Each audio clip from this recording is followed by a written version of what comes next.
سيدنا مولانا محمد وعلى آل سيدنا مولانا محمد كما صليت على إبراهيم وعلى آل إبراهيم إنك حميد مجيد. أما بعد فأعوذ بالله من الشيطان الرجيم. بسم الله الرحمن الرحيم.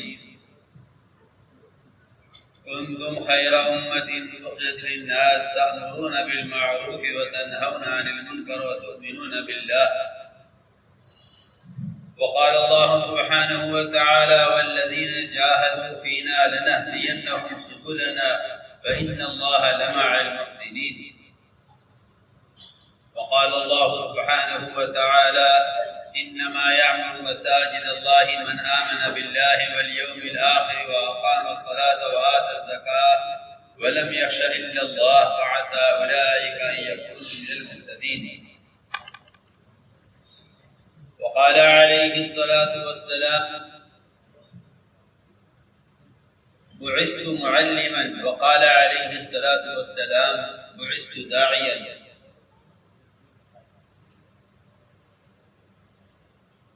وقال عليه الصلاة والسلام من قال لا إله إلا الله مخلصا دخل الجنة.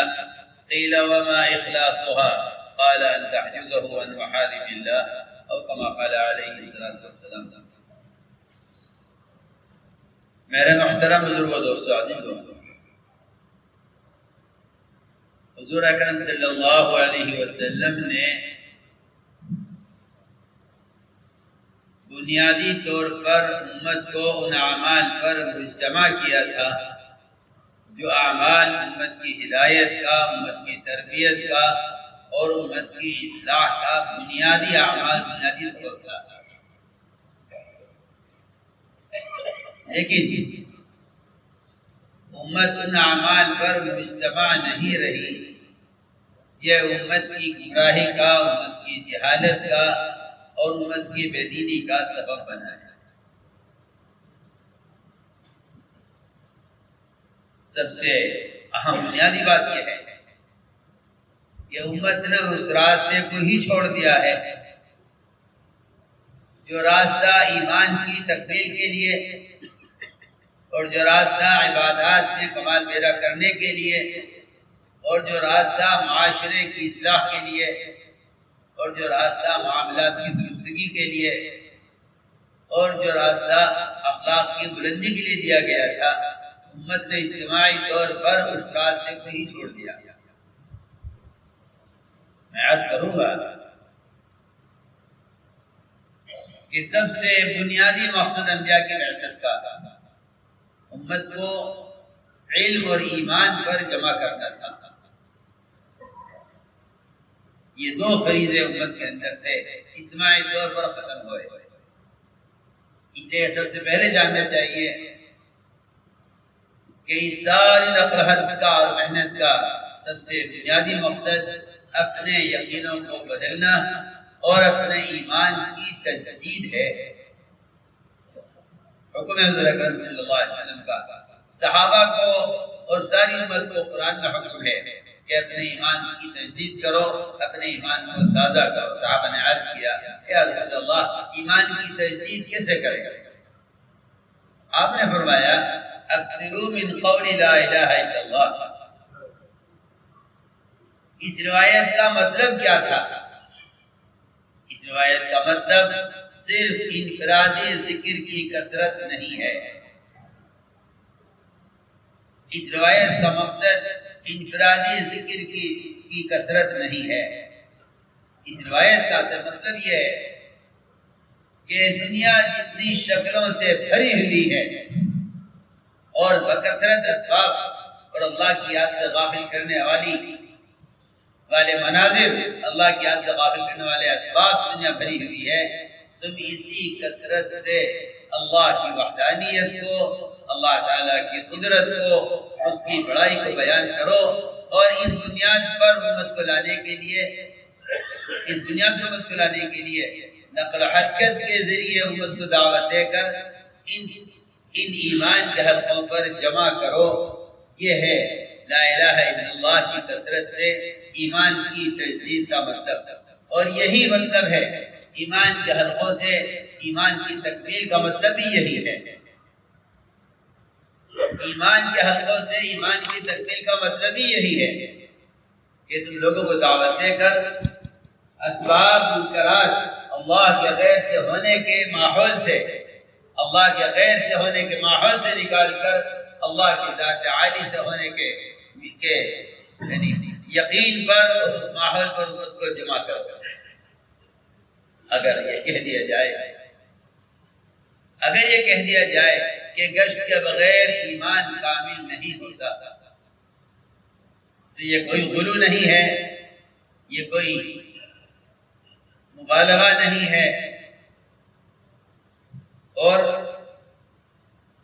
یہ کوئی حد سے بڑی ہوئی بات نہیں ہے، بلکہ حقیقت یہی ہے۔ اس لیے کہ سب سے پہلے کام کرنے والوں کو قرآن اور حدیث کی روشنی میں یہ جاننا چاہیے کہ گشت کا کیا موضوع ہے، گشت کا موضوع کیا ہے۔ الیاسا کا ملفوظ ہے کہ گشت اس دعوت کے کام میں ریڑھ کی ہڈی کی طرح ہے، اور آپ جانتے ہیں کہ ریڑھ کی ہڈی وہ انسان جسم کا وہ حصہ ہے کہ اگر اس میں ذرہ برابر فرق آ جائے تو پورا بدن معطل ہو جاتا ہے اور سارے اعضاء بیکار ہو جاتے ہیں، اور آدمی کسی عضو سے کوئی کام نہیں لے سکتا، حرکت نہیں دے سکتا کسی عضو کو۔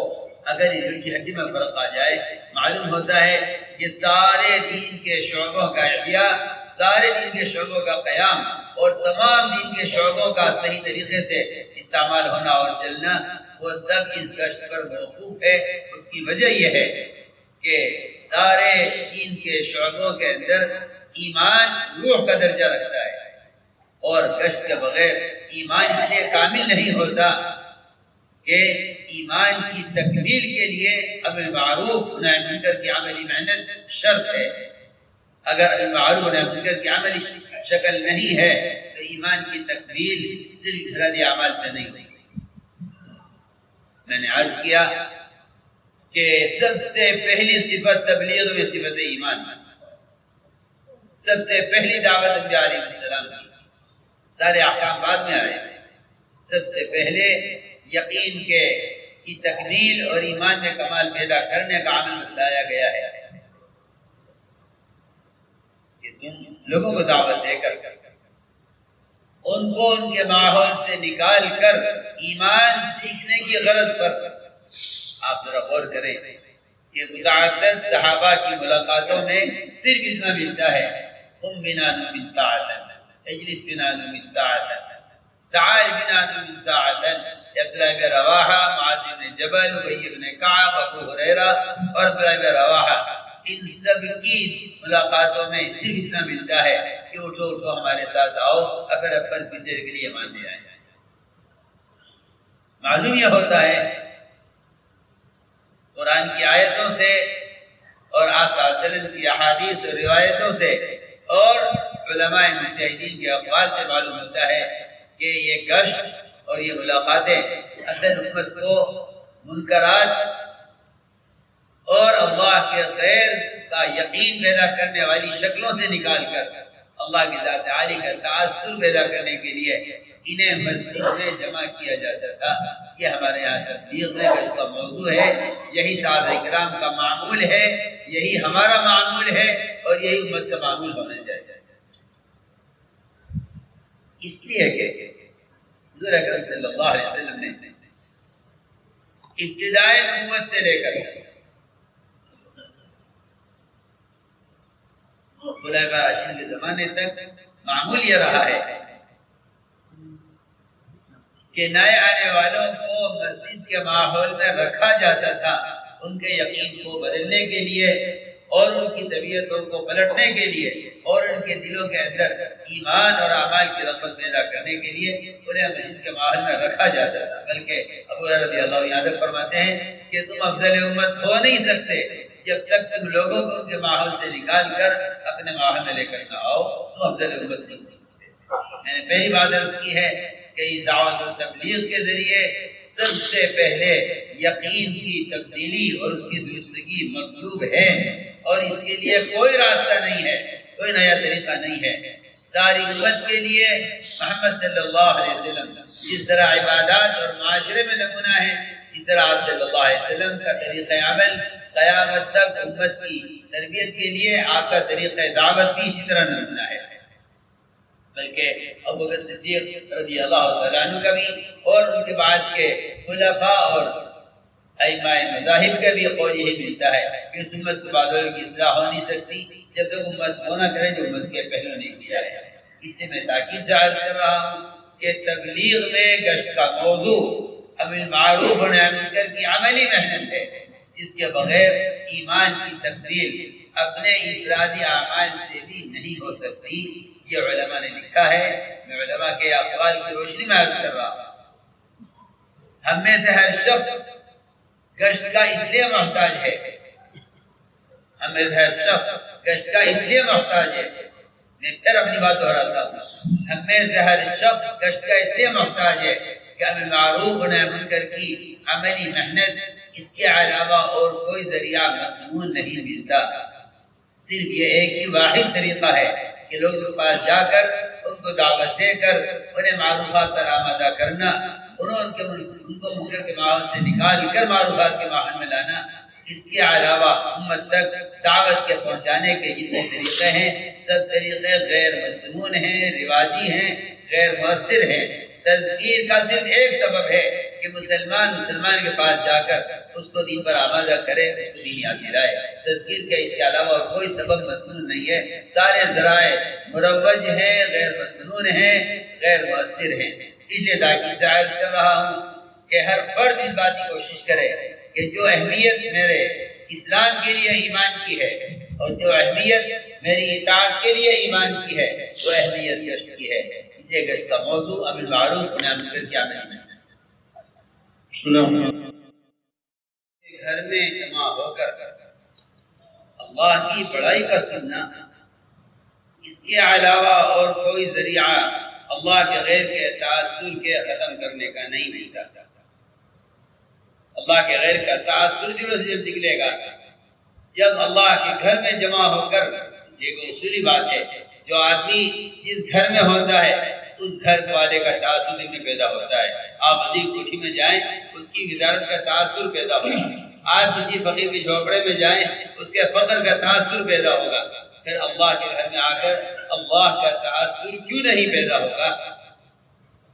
فرمایا کرتے تھے کہ یہاں لانا اس لیے لازم اور ضروری ہے تاکہ انہیں فرشتوں کے فروغ کی تاثیر ملے اور ان کا رہنا اس مخلوق کی صحبت میں ہو جن کی صفت ہے لا یعصون اللہ ما امرهم ویفعلون ما یؤمرون۔ اللہ کی ایسی عبادت کرنے والی مخلوق فرشتے جن کے اندر معصیت کا ارادہ بھی نہیں ہے، ایسی مخلوق کی صحبت میں رکھنا مسیح میں لانے کا اصل مقصد ہے۔ اس لیے میں بہت تاکید سے عرض کر رہا ہوں کہ ہمارے یہاں گشت کا جو اصل مقصد ہے، لیکن حدیث میں فرمایا ہے کہ ایمان کے 3 درجے ہیں۔ من رأى منكم منكرا فليغيره بيده فإن لم يستطع فبلسانه فإن لم يستطع فبقلبه وذلك أضعف الإيمان۔ ایمان کا سب سے کمزور ترین درجہ یہ ہے کہ مسلمان اپنے دل کی قوت کو دعا کے ذریعے استعمال نہ کرے منکر کو ختم کرانے کے لیے۔ میں آپ سے یقین عرض کرتا ہوں کہ امت کی سطح سے بھی گر چکی ہے، اب منکرات محبوب ہیں، اب منکرات کو دیکھ کر خوشی ہوتی ہے۔ یہ اس کا مطلب یہ ہے کہ اگر منکر کو دیکھ کر دل میں کڑھن پیدا نہیں ہوتی اور آدمی دل سے اللہ سے دعا کر کے منکر کو ختم نہیں کراتا تو فرمایا کہ اس کے دل میں ایمان کا کوئی ذرہ باقی نہیں رہا ہے۔ علماء نے لکھا ہے کہ اگر یہ کیفیت ہو گئی ہے کہ منکر کو دیکھ کر دل میں کڑھن پیدا نہیں ہوتی تو اس کا مطلب یہ ہے کہ اب ایمان کا کوئی ذرہ دل میں باقی نہیں رہا ہے۔ اس لیے کہ کمزور ترین ایمان اس شخص کا ہے جو منکر کو دیکھ کر دل سے کڑھے اور دل کو منکر کو دیکھ کر غمگین ہو اور منکر کو دیکھ کر اللہ سے دعا کے دل منکر کو بدلنے کی کوشش کرے دعاؤں کے ذریعے۔ یہ سب سے کمزور ترین ایمان ہے۔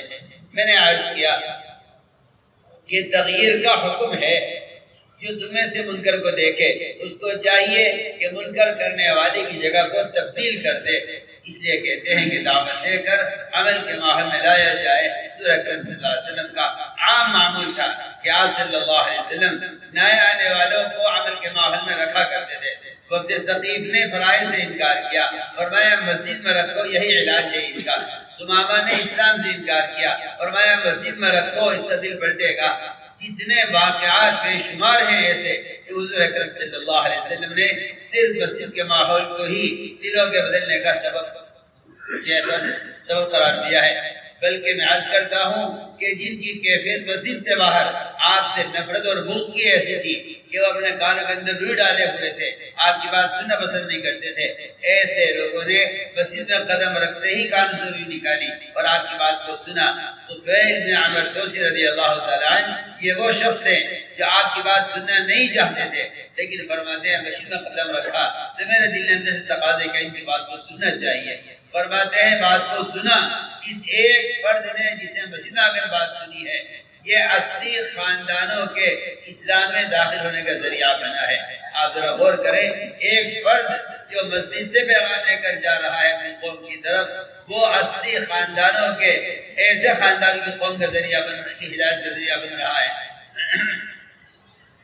کہ جن کے بارے میں حضرت طفیل بن عمرو فرمایا کرتے تھے کہ آپ دعا کر دیے تو ماننے والا نہیں ہے۔ میں پھر عرض کرتا ہوں درمیان میں ہم ایک گشت گری میں دو گشت چار گشت کر کے 2-4 مہینے محنت کر کے چھوڑ دیتے ہیں کہ یہ کوئی ماننے والا نہیں ہے، یہاں بات پہنچ چکی ہے۔ میں پھر عرض کرتا ہوں اس زمانے کے مسلمانوں نے بڑی غلطی یہ کی ہے کہ باطل آلات رواجی ذرائع کے طریقے سے دین کا پھیلانے کی کوشش کر رہے ہیں۔ میں اللہ کی قسم کھا کر کہتا ہوں، پھر اللہ کی قسم کھا کر کہتا ہوں کہ یہ ہدایت کا راستہ نہیں ہے، یہ بدعت کا راستہ ہے، ہدایت کا راستہ نہیں ہے۔ ساری بدعتیں گمراہی کا راستہ دکھلائیں گی اور تمام سنتیں وہ ہدایت کا راستہ دکھلائیں گی۔ خود جا کر دعوت دیے بغیر، کیونکہ اصولی بات یہ ہے کہ جب تک داعی کی محنت اللہ تعالیٰ کے یہاں مطلوبہ سطح تک نہیں پہنچ جاتی اور اس کی قربانیاں مطلوبہ سطح تک نہیں پہنچ جاتی، اس وقت تک مطلوب کے قلوب پلٹتے نہیں ہیں۔ حضرت طفیل نے جا کر دعوت دی اور نے انکار کیا دعوت قبول کرنے سے۔ حضرت طفیل رضی اللہ تعالیٰ عنہ 2 چیزیں رکھتے تھے اپنے پاس، ایک حیثیت اور دوسرے کرامت۔ یہ دونوں حیثیت ان کے پاس تھی کہ میری حیثیت یہ ہے کہ مجھے کوئی جگہ نہیں سکتا، اور میں مزید آپ سے کہتا ہوں مجھے کرامت چاہیے جس کو دیکھ کر میری قوم متاثر ہو کے اسلام میں داخل ہو جائے۔ ان کی آنکھوں کے درمیان آپ صلی اللہ علیہ وسلم کی دعا سے روشنی پیدا ہو گئی۔ یہ کرامت اور حیثیت کو لے کر قوم کی طرف پہنچے، قوم نے اسلام سے انکار کر دیا۔ انہوں نے قوم کے پاس پہنچنے سے پہلے اللہ سے دعا کر کے کرامت اپنے پاس سے ہٹوائی۔ اے اللہ میری کرامت کو ہٹا دے، میری قوم یہ کہے گی اپنا دین بدلنے سے چہرہ بدل گیا۔ آپ ذرا اس بات پر غور کریں کہ حیثیت اور کرامت سے کام نہیں ہوا، قوم نے اسلام لانے سے انکار کر دیا۔ جس نے آ کر عرض کیا کہ آپ ان کے لیے بددعا کر دیجیے، وہ اسلام لانے والے نہیں ہیں۔ فرمایا نہیں طفیل، جا کر محنت کرو، تمہاری قوم میں تمہارے جیسے ہیرے اور بھی ہیں، جاؤ جا کر محنت کرو۔ نہ حیثیت سے کام ہوا نہ کرامت سے کام ہوا، بلکہ طفیل رضی اللہ تعالیٰ عنہ آپ کی ہجرت کے زمانے سے لے کر خیبر کے زمانے تک اپنی قوم میں محنت کرتے رہے، یہاں تک کہ 80 خاندان اسلام میں داخل ہوئے۔ میں عرض کرنا چاہتا ہوں ہجرت سے پہلے سے لے کر خیبر تک کی پوری مدت حضرت طفیل بن عمرو رضی اللہ عنہ اپنی قوم میں دن رات محنت کرتے رہے اور کوشش کرتے رہے، یہاں تک کہ اللہ تعالیٰ نے ایک فرد کے ذریعے پوری قوم کو ہدایت دی ہے۔ میں مثال اس لیے عرض کر رہا ہوں کہ ہماری عادت یہ بن گئی ہے کہ کسی گلی میں گشت کیا، ملاقاتیں کی، بات پہنچائی، اگر لوگوں نے نہ مانا یا انکار کر دیا یا وہاں آنے سے روک دیا تو ہم دعوت چھوڑ دیتے ہیں۔ حالانکہ اصولی بات یہ ہے، اللہ کا نظام یہ ہے کہ جب داعی کی قربانیاں مطلوبہ صدر پہنچتی ہے تب اللہ تعالی کی طرف سے دلوں کے پلٹنے کا فیصلہ ہوتا ہے۔ میں نے 40 رضی اللہ تعالیٰ کی کہ صرف حیثیت سے کام نہیں چلے گا، صرف لوگوں کی ظاہری تائید سے کام نہیں چلے گا، اور میں عرض کرتا ہوں کہ کرامتوں سے بھی کام نہیں چلے گا جب تک محنت یہ کہ معجزات بھی جب ظاہر ہوتے ہیں، اکثر جب نبی کی محنت اور نبی کی دعوت ایک مدت تک ہو چکے تب اللہ تعالیٰ کی طرف سے معجزات ظاہر ہوتے ہیں، جو معجزات نہ ماننے والوں کو ایک طرف کر دیتے ہیں اور ماننے والوں کو نبی کے ساتھ کر دیتے ہیں۔ اسے میں تاکید سے عرض کر رہا ہوں کہ ہمیں گشتوں کے ذریعے ماحول کو بدلنا ہے، اور میں پھر عرض کرتا ہوں کہ واقعی دلوں کے پلٹنے اور ماحول کے یہ کہ ماحول کا بدلنا یہ نہیں ہے کہ آپ شراب کے ماحول کو ختم کر دیں، ماحول کا بدلنا یہ ہے کہ آپ منکر کے ماحول سے مسلمان کو دعوت دے کر عمل کے ماحول میں لے آئیں، اس سے باہر کا ماحول منکر کا ماحول ختم ہو جائے گا۔ منکر کے ماحول کو ختم کرنے کے لیے مسلمان کو معروفات سے مشغول کرنا اصل ہے، منکر کو ختم کرنے کے لیے منکر کرنے والے لڑنا اصل نہیں ہے۔ اس لیے کہ اگر کوئی آدمی منکر کو ختم کرنے کے لیے لڑائی لڑے گا تو لوگوں کو منکرات سے محبت ہے، منکر کرنے والے تمہارے مقابل ہو جائیں گے، اس سے کام کرنے کا موقع ختم ہو جائے گا۔ بلکہ حکمت کی بات یہ ہے کہ منکر کرنے والے کو معروفات پر لے آؤ، اس لیے کہ اس میں کوئی شک نہیں کہ معروفات میں ہی منکر سے روکنے کی قوت اور طاقت ہے۔ ان الصلاۃ تنہی عن الفحشاء والمنکر، نماز ہی ایک ایسا فریضہ ہے جو ہر طرح کے منکرات سے منکر کو روک سکتا ہے۔ اس لیے فرمایا گیا کہ معروفات پر لانا منکر سے روکنے سے زیادہ عام بھی ہے، اہم بھی ہے، عام بھی ہے اور اہم بھی ہے۔ اس لیے کہ منکر میں جو عادی پڑ جائے گا اس کو منکر سے روکنا اس کے اندر منکر کی محبت کو اور بڑھا دے گا، اور اگر اصرار اور ضد پیدا ہو گئی تو اس سے حق کا انکار پر آ جائے گا۔ علماء نے یہاں تک لکھا ہے کہ منکر سے بعض مرتبہ روکنا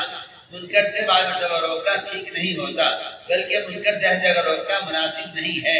منکر سے آپ وہاں روک سکتے ہیں جہاں آپ کو یقین ہو کہ ہاں یہ میری بات کو مان لے گا اور منکر کو چھوڑ دے گا، آپ کو یقین ہو کہ یہ اس سے بڑے منکر میں مبتلا نہیں ہوگا، اور آپ کو یقین ہو کہ یہ اس منکر پر چھوڑنے سے انکار نہیں کرے گا۔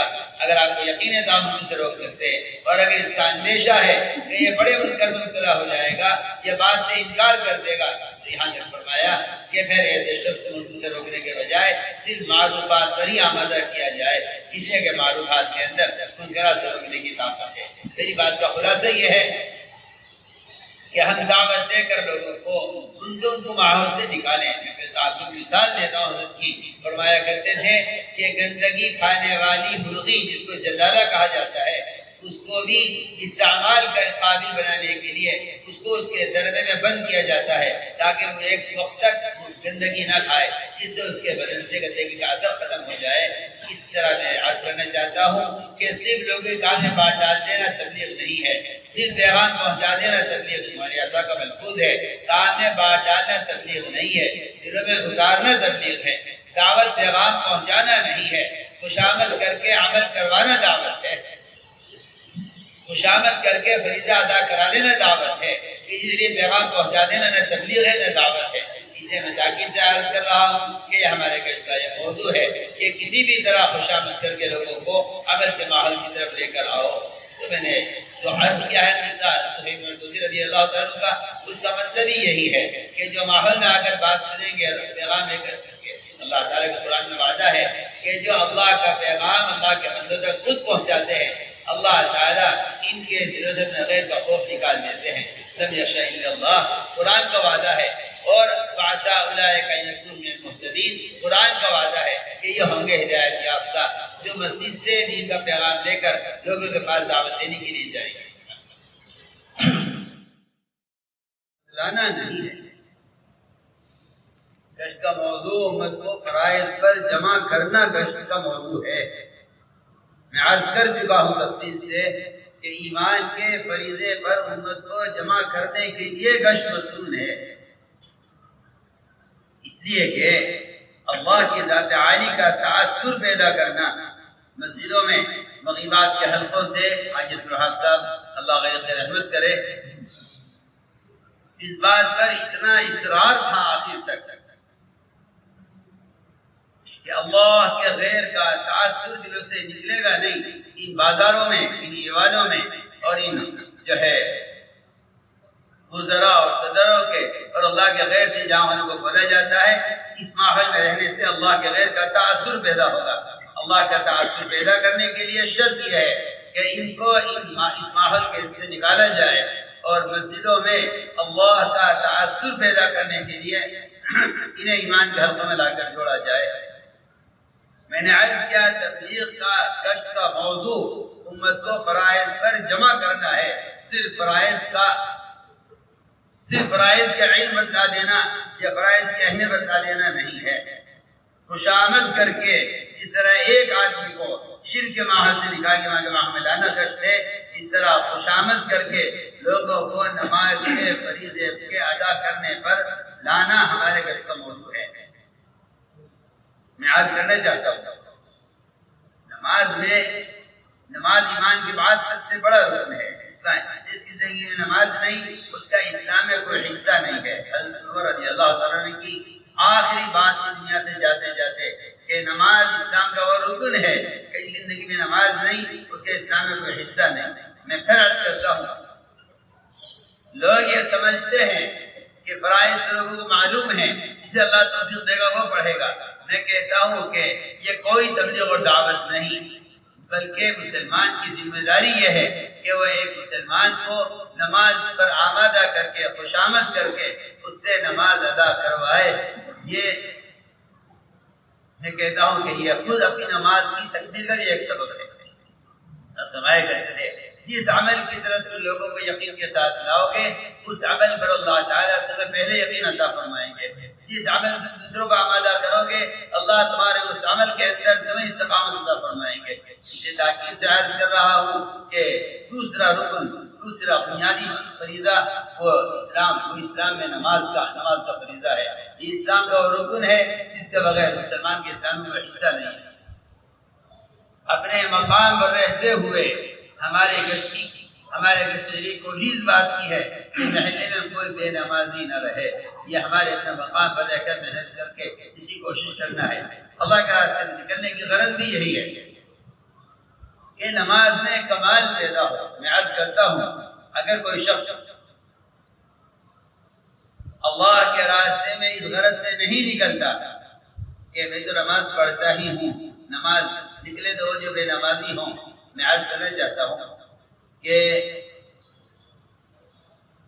اس راستے میں نکلنے کی ایک بڑی غرض اپنی نماز کو کمال تک پہنچانا بھی ہے، کیونکہ مقام پر رہتے رہتے عبادات تابع ہو جاتی ہیں دنیاوی مشاغل میں، یہاں تک کہ دنیا کے تقاضے اور دنیا کی مشغولی اس کا معیار بلند ہو جاتا ہے، غالب آ جاتا ہے عبادت، نہ نوافل کا وہ ذوق رہتا ہے اور نہ فرائض میں فرائض کے اندر وہ کمال باقی نہیں رہتا، اس لیے کہ آدمی عمل کو بگاڑتا ہے سبب کے لیے، اسباب بگڑتے ہیں نماز کے بگڑنے کی وجہ سے۔ آپ دیکھ لیجئے، ایک آدمی فرائض میں جلدی کرتا ہے دکان کے لیے، پھر اللہ تعالیٰ دکان میں بگاڑتے ہیں نماز کی بددعا پر، اس لیے کہ سب سے زیادہ نماز کو بگاڑا جاتا ہے اسباب کے لیے، اس لیے سب سے پہلے نماز کی بگڑنے کی بددعا اسباب پر رکھی۔ حدیث میں آتا ہے کہ نماز بددعا کرتی ہے نمازی کے لیے، یہ نماز کو بگاڑتا ہے اسباب کے لیے، پھر اسباب بگڑتے ہیں نماز کی بگڑنے کی وجہ سے۔ لوگ کہتے ہیں میرے اسباب پر کسی نے سحر کرایا ہے، میں کہتا ہوں کوئی سحر نہیں ہے، سب سے پہلے تیرے اسباب کو تیری نماز کی بددعا لگی ہے، تو نے نماز کو بگاڑا ہے سبب کے لیے، اللہ نے بگاڑا ہے نماز کو بگڑنے کی وجہ سے۔ اس لیے تاکید سے عرض کرتا ہوں کہ اللہ کے راستے میں نکلنے کی بڑی غرض یہ ہے تاکہ پوری طرح اپنے اسباب دنیاوی مشاغل سے منقطع ہو کر اللہ کے راستے میں نکل کر لمبی لمبی نمازیں پڑھنے کی مشق کی جائے۔ سال میں کم سے کم 4 مہینے اللہ کے راستے میں اس لیے نکلنا ضروری ہے تاکہ امت مسلمہ وہ فرائض پر جمع بھی ہو اور میں اسباب سے منقطع ہو کر پوری طرح یکسو ہو کر عبادت میں اپنے آپ کو مشغول رکھوں۔ یہ اللہ کے راستے میں نکلنے کی بڑی غرض ہے۔ میں آپ سے تاکید سے کہہ رہا ہوں، تبلیغ کا مقصد نماز سیکھنا نہیں ہے، تبلیغ کا مقصد نماز میں کمال پیدا کرنا ہے، اور یہ ایمان اور نماز یہ 2 ایسے فریضے ہیں کہ اگر زندگی بھر آدمی اس کو بنانے میں لگا رہے تو اس کی کمال تک پہنچ نہیں سکتا۔ صلو کما رأیتمونی اصلی، یہ نماز کا کمال ہے۔ اس نماز کو اس کمال تک پہنچانے کے لیے میرا اللہ کے راستے میں نکلنا میری ضرورت ہے، اللہ کے راستے میں نکلنا میری ضرورت ہے، کیونکہ میں اپنے مقام پر رہتے ہوئے عبادات میں وہ کمال پیدا نہیں کر سکتا۔ اس اس لیے کہ اسباب کی مشغولی اور دنیا کے تقاضے اور دنیا کی خواہشات اور بیوی بچوں کے ساتھ رہنے کے تقاضے اور بیوی بچوں کے ساتھ رہنے کے یہ چوچلے یہ ہماری عبادات میں کمال پیدا نہیں ہونے دیتے۔ اللہ کے راستے میں نکلنے کی کہ میں مولانا صاحب کا ملحوظ کرتا ہوں، فرماتے تھے جس چیز میں کمال پیدا کرنا چاہتے ہو اس کو تبلیغ میں نکل کر کرو۔ تبلیغ صرف نماز سیکھنے کے لیے نہیں ہے کہ بے نمازی کو نماز آ گئی۔ میں کہتا ہوں یہ تو دعوت کا دعوت کا ایسا ابتدائی مرحلہ ہے۔ فرائض کا سیکھ لینا، نماز کا سیکھ لینا دعوت کا ایسا ابتدائی مرحلہ ہے۔ حضرت خالد رضی اللہ تعالی نے درجہ کو میدان قتال سے اسلام میں داخل کر کے اپنے خیمے میں لے جانے تک نماز سکھلا دی تھی۔ وہاں خالد رضی اللہ تعالیٰ عنہ کے ساتھ درجہ نے 2 رکعت اسلام میں داخل ہونے کی نماز ادا کی ہے۔ اتنا جلدی نماز سیکھ لیا کرتے تھے اسلام میں داخل ہونے کے بعد کہ میدان سے خیمے تک پہنچنے تک حضرت خالد نے درجہ کا نماز سکھلا دی کہ نماز کیسے ادا کرنی ہے۔ انہوں نے 2 رکعت نماز پڑھی ہے اسلام میں داخل ہونے کی۔ میں کہتا ہوں کہ یہ 4 مہینے لگا کر یہ سوچتے ہیں کہ مجھے تو نماز پڑھنی آ گئی، نکلنے کی کیا ضرورت ہے، یا میں کتاب لے کر نماز سیکھوں نکلنے کی کیا ضرورت ہے۔ میں عرض کرنا چاہتا ہوں خروج کا مقصد یہ تھا کہ اسباب دنیائی مشاغل سے منقطع ہونا ہے اپنی عبادات میں کمال پیدا کرنے کے لیے۔ اس لیے تاکید سے عرض کر رہا ہوں کہ ہر ایک آدمی نکلنے کے اس لیے محتاج ہے تاکہ لمبی لمبی نمازیں پڑھ کر لمبے لمبے سجدوں کی مشق ہو، لمبے لمبے رکوع کی مشق ہو۔ حضور اکرم صلی اللہ علیہ وسلم کے پیروں پر مرم آ جایا کرتا تھا اتنے لمبے قیام سے۔ ایسی نماز کی عادت بنائے رکھنے کے لیے، ایسی نماز کی عادت بنائے رکھنے کے لیے ہر آدمی کو نکلنے کی ضرورت ہے، ورنہ اگر نہیں نکلو گے تو ہماری نمازیں، ہماری عبادات وہ دنیا کے تابع ہو کر رہ جائیں گی، یہاں تک کہ نوافل کا تو مزاج ہی ختم ہو جائے گا۔ حالانکہ نوافل فرائض کی تکمیل کے لیے ہیں۔ یہاں تک فرمایا حافظوا علی الصلوات والصلاۃ الوسطی۔ بہت علماء کے اختلاف ہے اس میں، بعض کہتے ہیں صلاۃ الوسطی سے عصر مراد ہے، بعض کہتے ہیں فجر مراد ہے، بعض کہتے ہیں عشاء مراد ہے، بعض کہتے ہیں جمعہ کی نماز مراد ہے، بعض کہتے ہیں عید کی نماز مراد ہے۔ اور میں عرض کرتا ہوں کہ سب سے زیادہ پسندیدہ قول جو ہمیں معلوم ہوتا ہے ابن عباس کا قول معلوم ہوتا ہے کہ صلاۃ الوسطی سے 5 صبح سے لے کے شام تک کے فرائض مراد ہیں، اور صلوات سے نماز سے پہلے بعد کی سنتیں مراد ہیں۔ حافظوا علی الصلوات، اہتمام کرو نوافل کا اور بعد کے پہلے کی سنتوں کا، والصلاۃ الوسطی، اور اہتمام کرو درمیان کی نماز کا۔ درمیان کی نماز کا مطلب یہ ہے کہ 5 فرائض، نماز سے پہلے بعد کی سنتیں، یہ اول آخر کی نمازیں، اور صلاۃ الوسطی یعنی 5 وقتہ فرائض۔ اس سے معلوم ہوتا ہے کہ قرآن براہ راست حکم دے رہا ہے نوافل اور رات کے قیام اور تہجد کا۔ 1 سال تک تہجد فرض رہی صحابہ کرام پر، جب عادی ہو گئے تو 1 سال کے بعد اس کو نفل قرار دیا گیا ہے۔ اس لیے میں تاکید سے عرض کرتا ہوں کہ اگر واقعی علم میں کمال چاہتے ہو، علم میں کمال چاہتے ہو اور علم کو کھولنا چاہتے ہو اپنے اوپر، تو میں علماء سے خاص طور پر کہا کرتا ہوں کہ وہ رات کے قیام اور تہجد کا اہتمام کرے، اس لیے کہ تہجد سے بڑھ کر علم کو کھولنے والا کوئی سبب نہیں ہے۔ فرمایا ہے قرآن میں اشد وقع و اقوم وقیلا، اقوم قیلا کا مطلب ہے ابین وقیلا، یعنی رات کے قیام سے علم کھلے گا اور رات کے قیام سے علم واضح ہو جائے گا۔ اس لیے کہ رات کا قیام سب سے زیادہ نفس کو کچلنے والا ہے۔ اس لیے میں کہنا چاہتا ہوں کہ خروج کا اصل بنیادی مقصد یہ تھا کہ لمبی لمبی نمازیں پڑھنے کی مشق ہو۔ ایک مشق نماز پر اس کی کرنی ہے کہ نماز میں لمبے قیام کا مزاج بناؤ، لمبے سجدوں کا مزاج بناؤ، اور سجدوں میں اللہ تعالیٰ کے قدموں کے درمیان سر رکھنے کا یقین کیا کرو۔ اس لیے کہ اگر یقین نہیں کرو گے اور اس کی مشق نہیں کرو گے خروج میں نکل کر خاص طور پر، تو پھر صفت احسان تک نہیں پہنچ سکو گے۔ ہمیں صفت احسان تک پہنچنا اس دعوت کی محنت سے مطلوب ہے۔ نمازی بننا اسے کہتے ہیں کہ مسلمان عبادت میں صفت احسان کو پہنچے۔ صفت احسان کوئی اولیاء اللہ، صوفیاء کرام اور بڑے متقیوں اور صحابہ کرام کی جو ہے وہ کہنا چاہیے کہ ان کا معیار نہیں ہے، بلکہ ہر امتی سے یہ معیار مطلوب ہے، ہر امتی سے معیار مطلوب ہے کہ اپنی عبادات میں صفت احسان پیدا کرو۔ یہاں علماء نے یہاں تک لکھا ہے کہ ان کیفیات کو صرف مشائخ اور بزرگوں کی خصوصیت سمجھ کر چھوڑ دینا ناقص نماز اور ناقص ایمان سے راضی ہو جانا ہے۔ مولانا بدر عالم رحمۃ اللہ علیہ، اللہ غریب نے رحمت کرے، وہ باتیں لکھے ترجمان سب علماء سے کہتا ہوں کہ ترجمان السنہ اہتمام سے لفظ لفظ پڑھا کرو۔ اس میں لکھا ہے کہ اگر صحابہ والے ایمان کے حقیقت چھوڑ دیا کہ ہم تو عام مسلمان ہیں، یہ تو صحابہ کا ایمان ہے، اور اگر بزرگوں کی کرامتوں کو یا ان کی عبادات کے کمال کو دیکھ کر یہ سوچ لیا کہ یہ تو مشائخ کی نماز ہے، تو اس کا مطلب یہ ہے کہ آپ ناقص ایمان ناقص عبادت پر آپ راضی ہو گئے ہیں، اور ناقص ایمان اور ناقص نماز پر راضی ہو جانا یہ فسق کی طرف لے جائے گا، یہ کمال ایمان کی طرف نہیں لے جائے گا۔ میری بات بہت توجہ چاہتی ہے۔ ناقص ایمان پر راضی ہو جانا، ناقص عبادات پر قناعت کر لینا، یہ تنزلی کا سبب ہے، اور عبادات کی تنزلی فسق کی طرف لے جاتی ہے، اور عبادات کا کمال یہ احسان کی طرف لے جاتا ہے۔ اس لیے تاکید سے عرض کر رہا ہوں کہ تبلیغ میں نکلنے کی بنیادی غرض وہ اپنی نماز، اپنی لمبی لمبی نمازوں کی مشق کرنا ہے۔ ایک میں نے عرض یہ کر دیا ہے، کیونکہ میں پھر عرض کر دیتا ہوں، جتنے ہماری مسجدیں اور جتنے اعمال خروج میں کرنے کے ہیں، قرآن کی نصیحت کا حلقہ ہے، فضائل کی تعلیم ہے، مسائل کا سیکھنا سکھلانا ہے، یہ سب کے سب نماز کی تکمیل کے اسباب ہیں۔ اس لیے مسجدوں کے اندر قرآن کی حلقے، تعلیم کے حلقے اور علماء کا مسجدوں میں مسائل کے حلقے قائم کرنا یہ نماز کی تکمیل کے لیے ہے۔ اس لیے میرے دوستو عزیزوں، یہ ہے اللہ کے راستے میں نکلنے کی دوسری غرض کہ جس سے ہماری نمازوں کے اندر کمال پیدا ہو۔ دوسری مشق نماز پر یہ کرنی ہے کہ نماز سے مسائل کو حل کروانے کی بھی مشق کیا کرو۔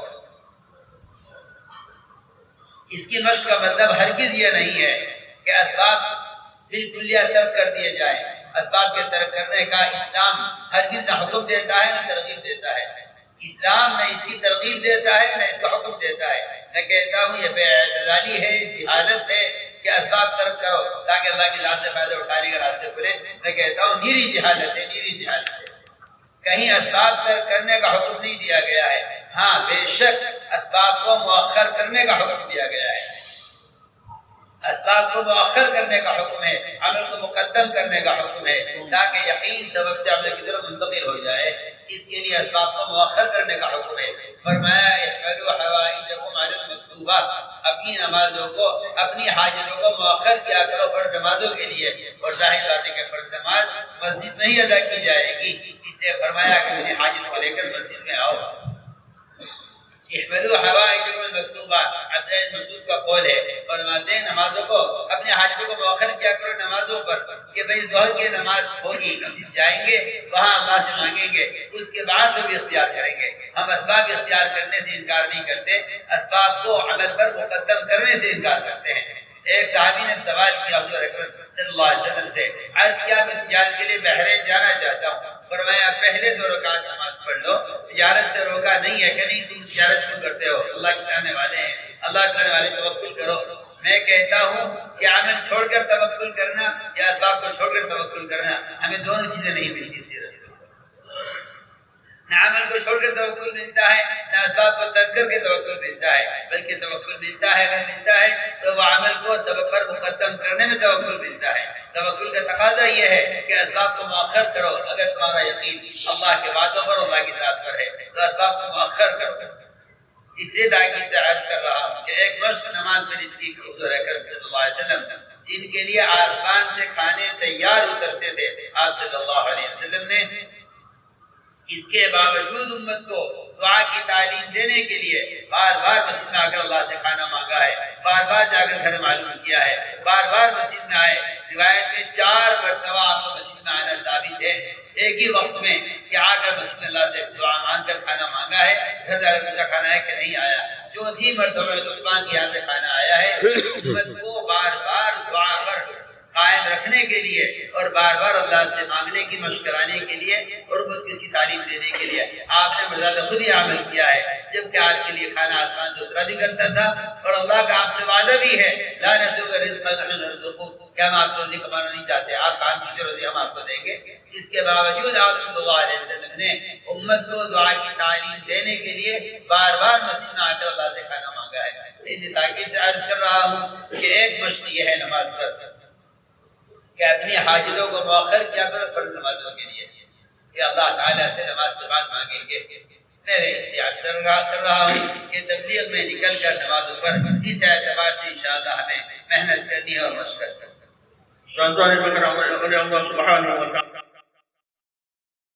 اس وقت تک کامل نہیں ہوگی جب تک دو طرح کے علم نہ آئے.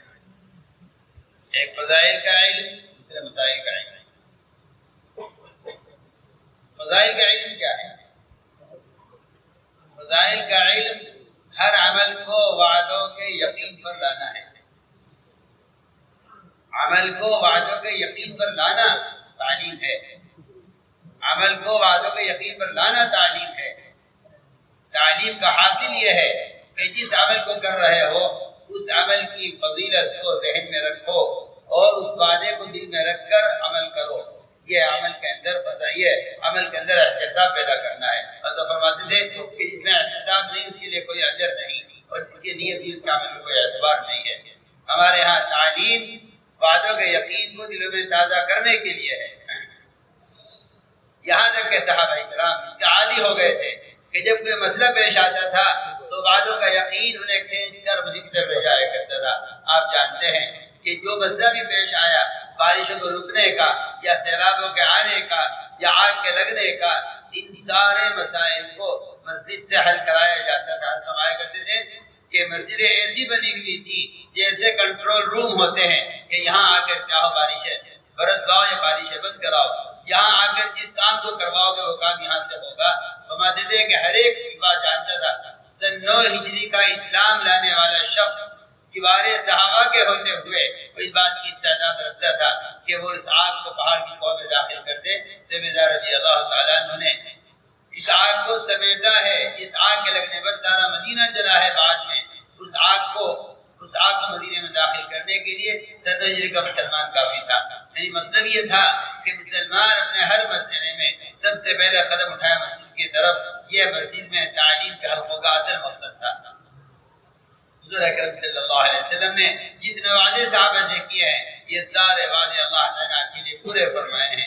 اس سے پہلے دوستو عزیزو ایک بنیادی مقصد تعلیم کا یہ ہے، اس لیے کہ تعلیم حلقہ میں بیٹھ کر وعدوں کے سننے سے اسباب کی اور شکلوں کا یقین دل سے نکلے گا اور اللہ کے وعدوں کے یقین سے دلوں میں اعمال کی رغبت پیدا ہوگی. یقین کو شکلوں سے عمل کی طرف پھیرنے کے لیے تعلیم ہے. یقین کو شکلوں سے عمل کی طرف پھیرنے کے لیے تعلیم ہے. اس لیے اللہ کے راستے سے نکل کر ہمیں 2-2 گھنٹے جم کر تعلیم کرنی ہے. صبح کی تعلیم منتخب احادیث سے تعلیم کا اہتمام کیا جائے، اس لیے کہ وہ صفات ہیں جن صفات کو اپنے اندر پیدا کرنا ہے. اس سے متعلق احادیث کا ذخیرہ سے جمع کیا ہوا ہے. اس کا مقصد ہی اصل یہ تھا کہ وہ ان 6 نمبروں کا نمبر نہ سمجھے بلکہ یہ 6 صفات ہیں جنہیں اپنے اندر پیدا کرنا ہے اور حدیث بتلائے گی، حدیث کا معیار بتلائے گا کہ یہ صفت کیا ہے. اس لیے تاکید سے عرض کر رہا ہوں کہ اللہ کے راستے میں نکل کے ایسی کوشش کی جائے کہ ہر صفت سے متعلق چند احادیث یاد کر لی جائیں اور ان کے روشنی میں ان صفات کا بیان بھی کیا جائے، اپنے اندر ان صفات کو پیدا کرنے کی کوشش بھی کی جائے. اس لیے صبح شام تعلیم کا حلقہ قائم کیا جائے گا، اپنے گھروں میں بھی مسجدوں میں بھی، اور اللہ کے راستے میں نکل کر بھی 2.5-3 گھنٹے جم کر تعلیم کی جائے. تعلیم کے ساتھ تعلیمی گشت کا ہونا یہ بھی صحابہ کرام کا معمول ہے، صحابہ کرام کا طریقہ ہے. ابو ہریرہ رضی اللہ تعالیٰ عنہ امام المحدثین ہیں، تعلیم کے دوران لوگوں میں گشت کر کے کہہ رہے ہیں، کھلے بازار سے لوگوں کو مسجد میں بھیج رہے ہیں، جو واپس چلے گئے ان کو دوبارہ بھیجا. یہ نہیں کہ مرتبہ کہہ کر آ گئے تھے، بلکہ امام محدثین کو اصرار ہے اس پر کہ جب مسجد میں اللہ کے نبی کی میراث تقسیم ہو رہی ہے تو بازار میں کیوں ہو. میرے دوستو دوسرا علم کا حصہ جو انتہائی لازم اور ضروری ہے، جو فرض کا درجہ رکھتا ہے، وہ مسائل کا سیکھنا ہے. تبلیغ میں یہ بات پیدا کیوں ہو گئی کہ بھائی تبلیغ میں مسائل نہیں بتائے جاتے، صرف فضائل بتائے جاتے ہیں؟ اس سے اطمینان نہیں ہے، بلکہ علماء کو چاہیے کہ وہ دعوت کے اطمینان میں وقت دیں تاکہ عوام کو دین اور مسائل کی تعلیم دیں. عوام کو چاہیے کہ اپنی مسجدوں میں علماء کو جمع کریں، ان سے درخواست کریں کہ مسجد میں تشریف لائیں، ہم آپ سے مسائل سیکھنا چاہتے ہیں۔ تعلیم اور تعلم کا جو طریقہ محمد صلی اللہ علیہ وسلم کا طریقہ تھا، وہ طریقہ تبلیغ میں پایا جاتا ہے۔ اور ساتھ میں خود نقل کر رہا ہوں، فرماتے تھے جو طریقہ ہے تعلیم مسائل کا ہماری تبلیغ میں ہے، یہ طریقہ سنت کے زیادہ مشابہ، زیادہ قریب ہے۔ کتاب سے پڑھانا انبیاء کا کام نہیں ہے، کتاب سے پڑھانا صحابہ کا کام نہیں رہا ہے، بلکہ اختلاط عوام اور علماء کا اجتماع، عوام علماء کے درمیان اور علماء عوام کے درمیان گھس کر ان کے حالات کا مشاہدہ کرتے تھے، ان کے جہل کا مشاہدہ کرتے تھے اور ان کو مسائل خود سکھلایا کرتے تھے۔ حضور اکرم صلی اللہ علیہ وسلم بیان فرما رہے ہیں منبر سے، اس درمیان میں دروازے پر آ کر ایک دیہاتی نے کہا علم الدین یا رسول اللہ، مجھے دین سکھلائیے۔ آپ صلی اللہ علیہ وسلم نے بیان ختم کیا، درمیان میں چھوڑا اور آپ منبر سے اترے اور اس دروازے پر جا کر جہاں وہ دیہاتی کھڑا ہوا تھا وہاں آپ نے ایک کرسی پر بیٹھ کے، اس کے پائے لوہے کے تھے، اس پر بیٹھ کر آپ نے ایک دیہاتی کو دین سکھلایا کہ ایک دیہاتی کا فرائض کے بارے میں سوال کرنا یہ باقی تمام علوم سے زیادہ اہم اور ضروری ہے۔ آپ صلی اللہ علیہ وسلم پرانے صحابہ کو وہ باتیں بتا رہے تھے جن کا سیکھنا ہر ایک کسی میں لازم اور فرض نہیں ہے، لیکن دیہاتی کا سوال ان فرائض کے بارے میں تھا جو جہنم سے نجات کے لیے فرض اور لازم ہیں۔ آپ صلی اللہ علیہ وسلم نے اس دیہاتی کو فرائض اور دین اور اسلام سکھانے کے تقاضے کو مقدم کیا صحابہ کے درمیان بیان کرنے پر، اور بیان چھوڑ کر آپ نے اس ایک دیہاتی کو آپ نے دروازے پر بیٹھ کر اسلام کے فرائض سکھلائے۔ اس سے معلوم ہوتا ہے کہ حضور اکرم صلی اللہ علیہ وسلم نئے سے نئے آنے والے کو فرائض خود سکھلایا۔ صحابہ خود فرماتے ہیں کہ آپ صلی اللہ علیہ وسلم کا معمول تھا کہ نئے آدمی آتا نماز آپ خود سکھلاتے تھے، اگر آپ موجود نہیں ہوتے تھے یا مشغول ہوتے تھے تو صحابہ فرماتے ہیں دوسرے درجے میں ہم آنے والے کو نماز سکھلایا کرتے تھے۔ میں آپ سے بہت اہم بات عرض کر رہا ہوں، علماء کے سال کے خروج پر ہمیں اصرار اس لیے ہے تاکہ تعلیمی نظام پلٹ کر سنت کی طرف جائے، اس لیے کہ تعلیم تذکیر ہے، تعلیم تلقین کا نام ہے، تعلیم کتاب کا نام نہیں ہے، نہ کتاب معلم ہے نہ مذکر ہے، نہ مربی ہے نہ مزکی ہے، کچھ نہیں ہے۔ اگر معلم ہے، اگر تعلیم اور تزکیہ اور تربیت کا کی کوئی ذمہ داری ادا کر سکتا ہے تو وہ صرف علماء کی صحبت، علماء کی مجالس اثر ہے۔ اسے میں تاکید سے کہہ رہا ہوں کہ عوام کو چاہیے کہ مسجدوں کو وقت دیں علماء سے مسائل سیکھنے کے لیے۔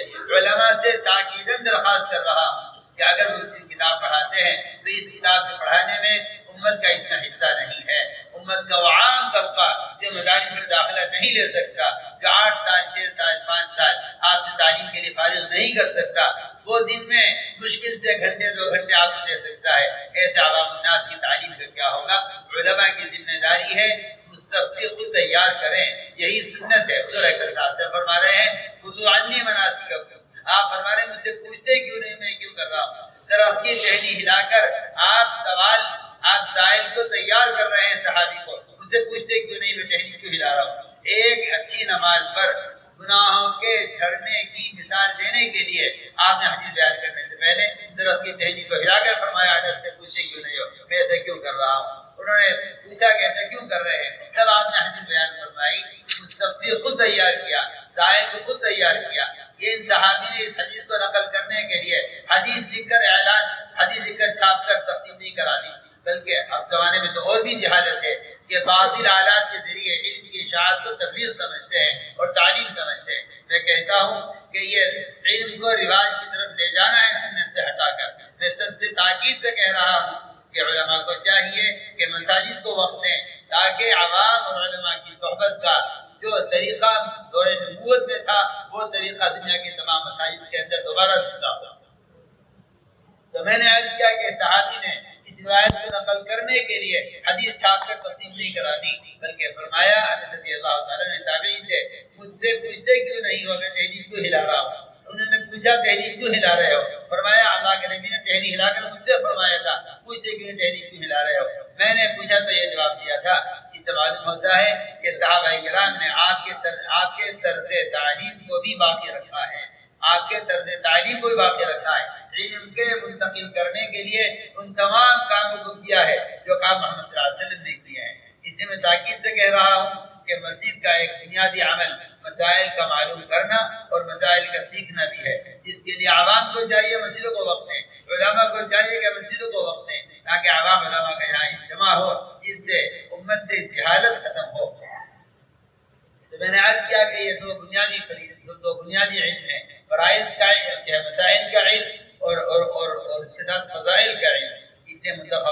سے تعلیم کا اہتمام کیا جائے اور دوسرے وقت یا دوسرے دن فضائل سے تعلیم کا اہتمام کیا جائے. دونوں کتابیں فضائل اعمال فضائل صدقات اور منتخب احادیث یہ ہماری تعلیم کے نصاب کی بنیادی کتابیں ہیں، ان کا اہتمام کیا جائے.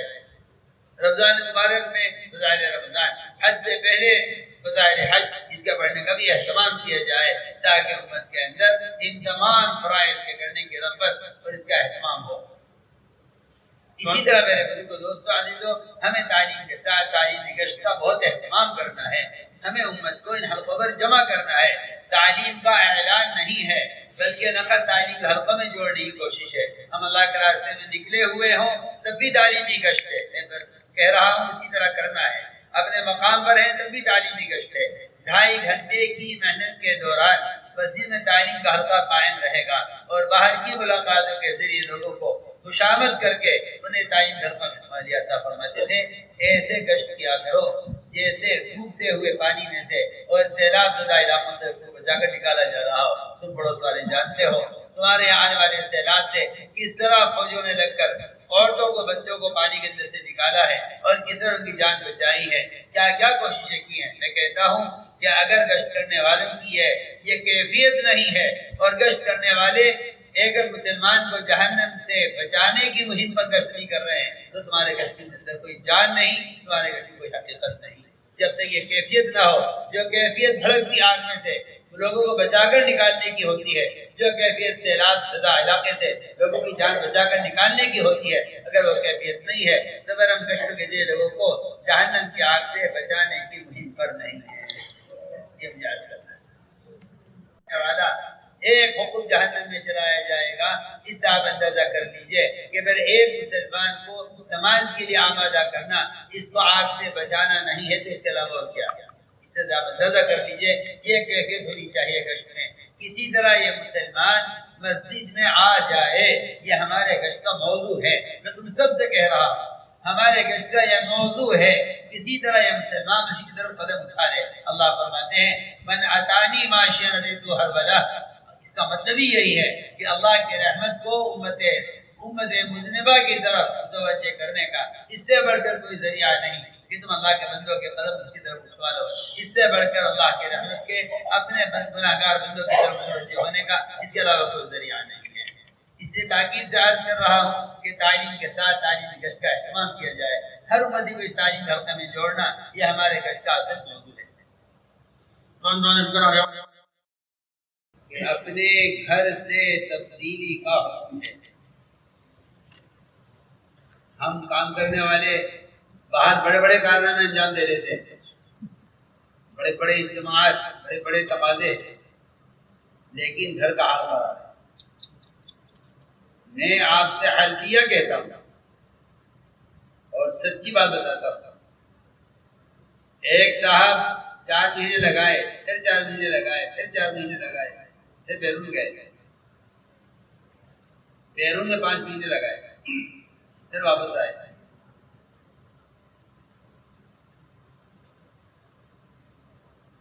اور اتنا ہی نہیں بلکہ عالم تھے، مفتی تھے. جب وہ واپس آئے بیرون سے تو ان کے گھر والے ان کے استقبال کے لیے آ گئے. نظام آ گئے، آئے بغیر مشرے کے آئے، دیکھتے آئے تو ان استقبال کیا. ہم نے کہا آپ آ گئے ہیں تو آ گئے. مقدر سے ان کی گھر والی ملاقات کے لیے ہمارے گھر والے کے پاس آئی. کیسے آنا ہوا کہ شوہر آ رہے ہیں، مفتی صاحب 5 مہینے اپنے پھول کو لگا کر ہم ان کی استقبال کیا. ہمارے یہاں معمول ہے روزانہ گھر کے بچیاں، گھر کے افراد بیٹھتے ہیں، تعلیم ہوتی ہے، اس سے 5 اعمال ہوتے ہیں.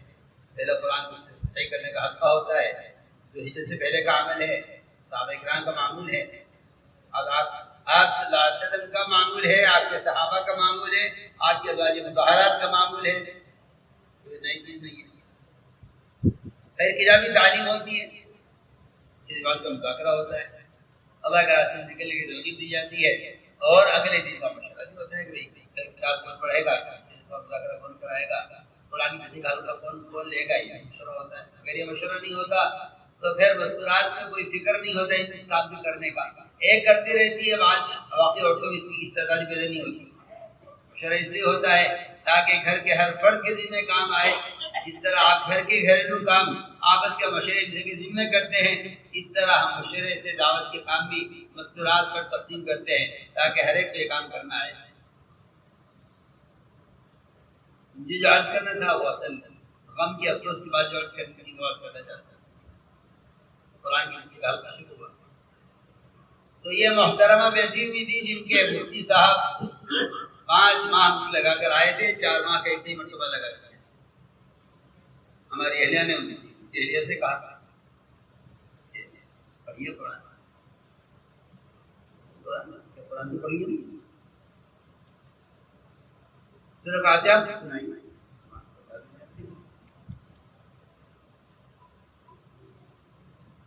تو یقین نہیں آیا کہ ایک مفتی کی بیوی سورہ فاتحہ نہیں جانتی،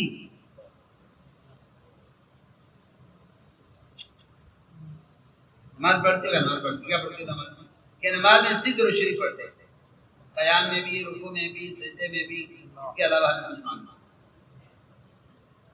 آپ سے اندازہ کر لیجئے 15 سال شادی کو ہو گئے، 15 سال میں کبھی اس شوہر کو اس بات کا خیال نہیں آیا کہ میں مفتی ہوں اور میری بیوی کو سورہ فاتحہ نہیں آتی۔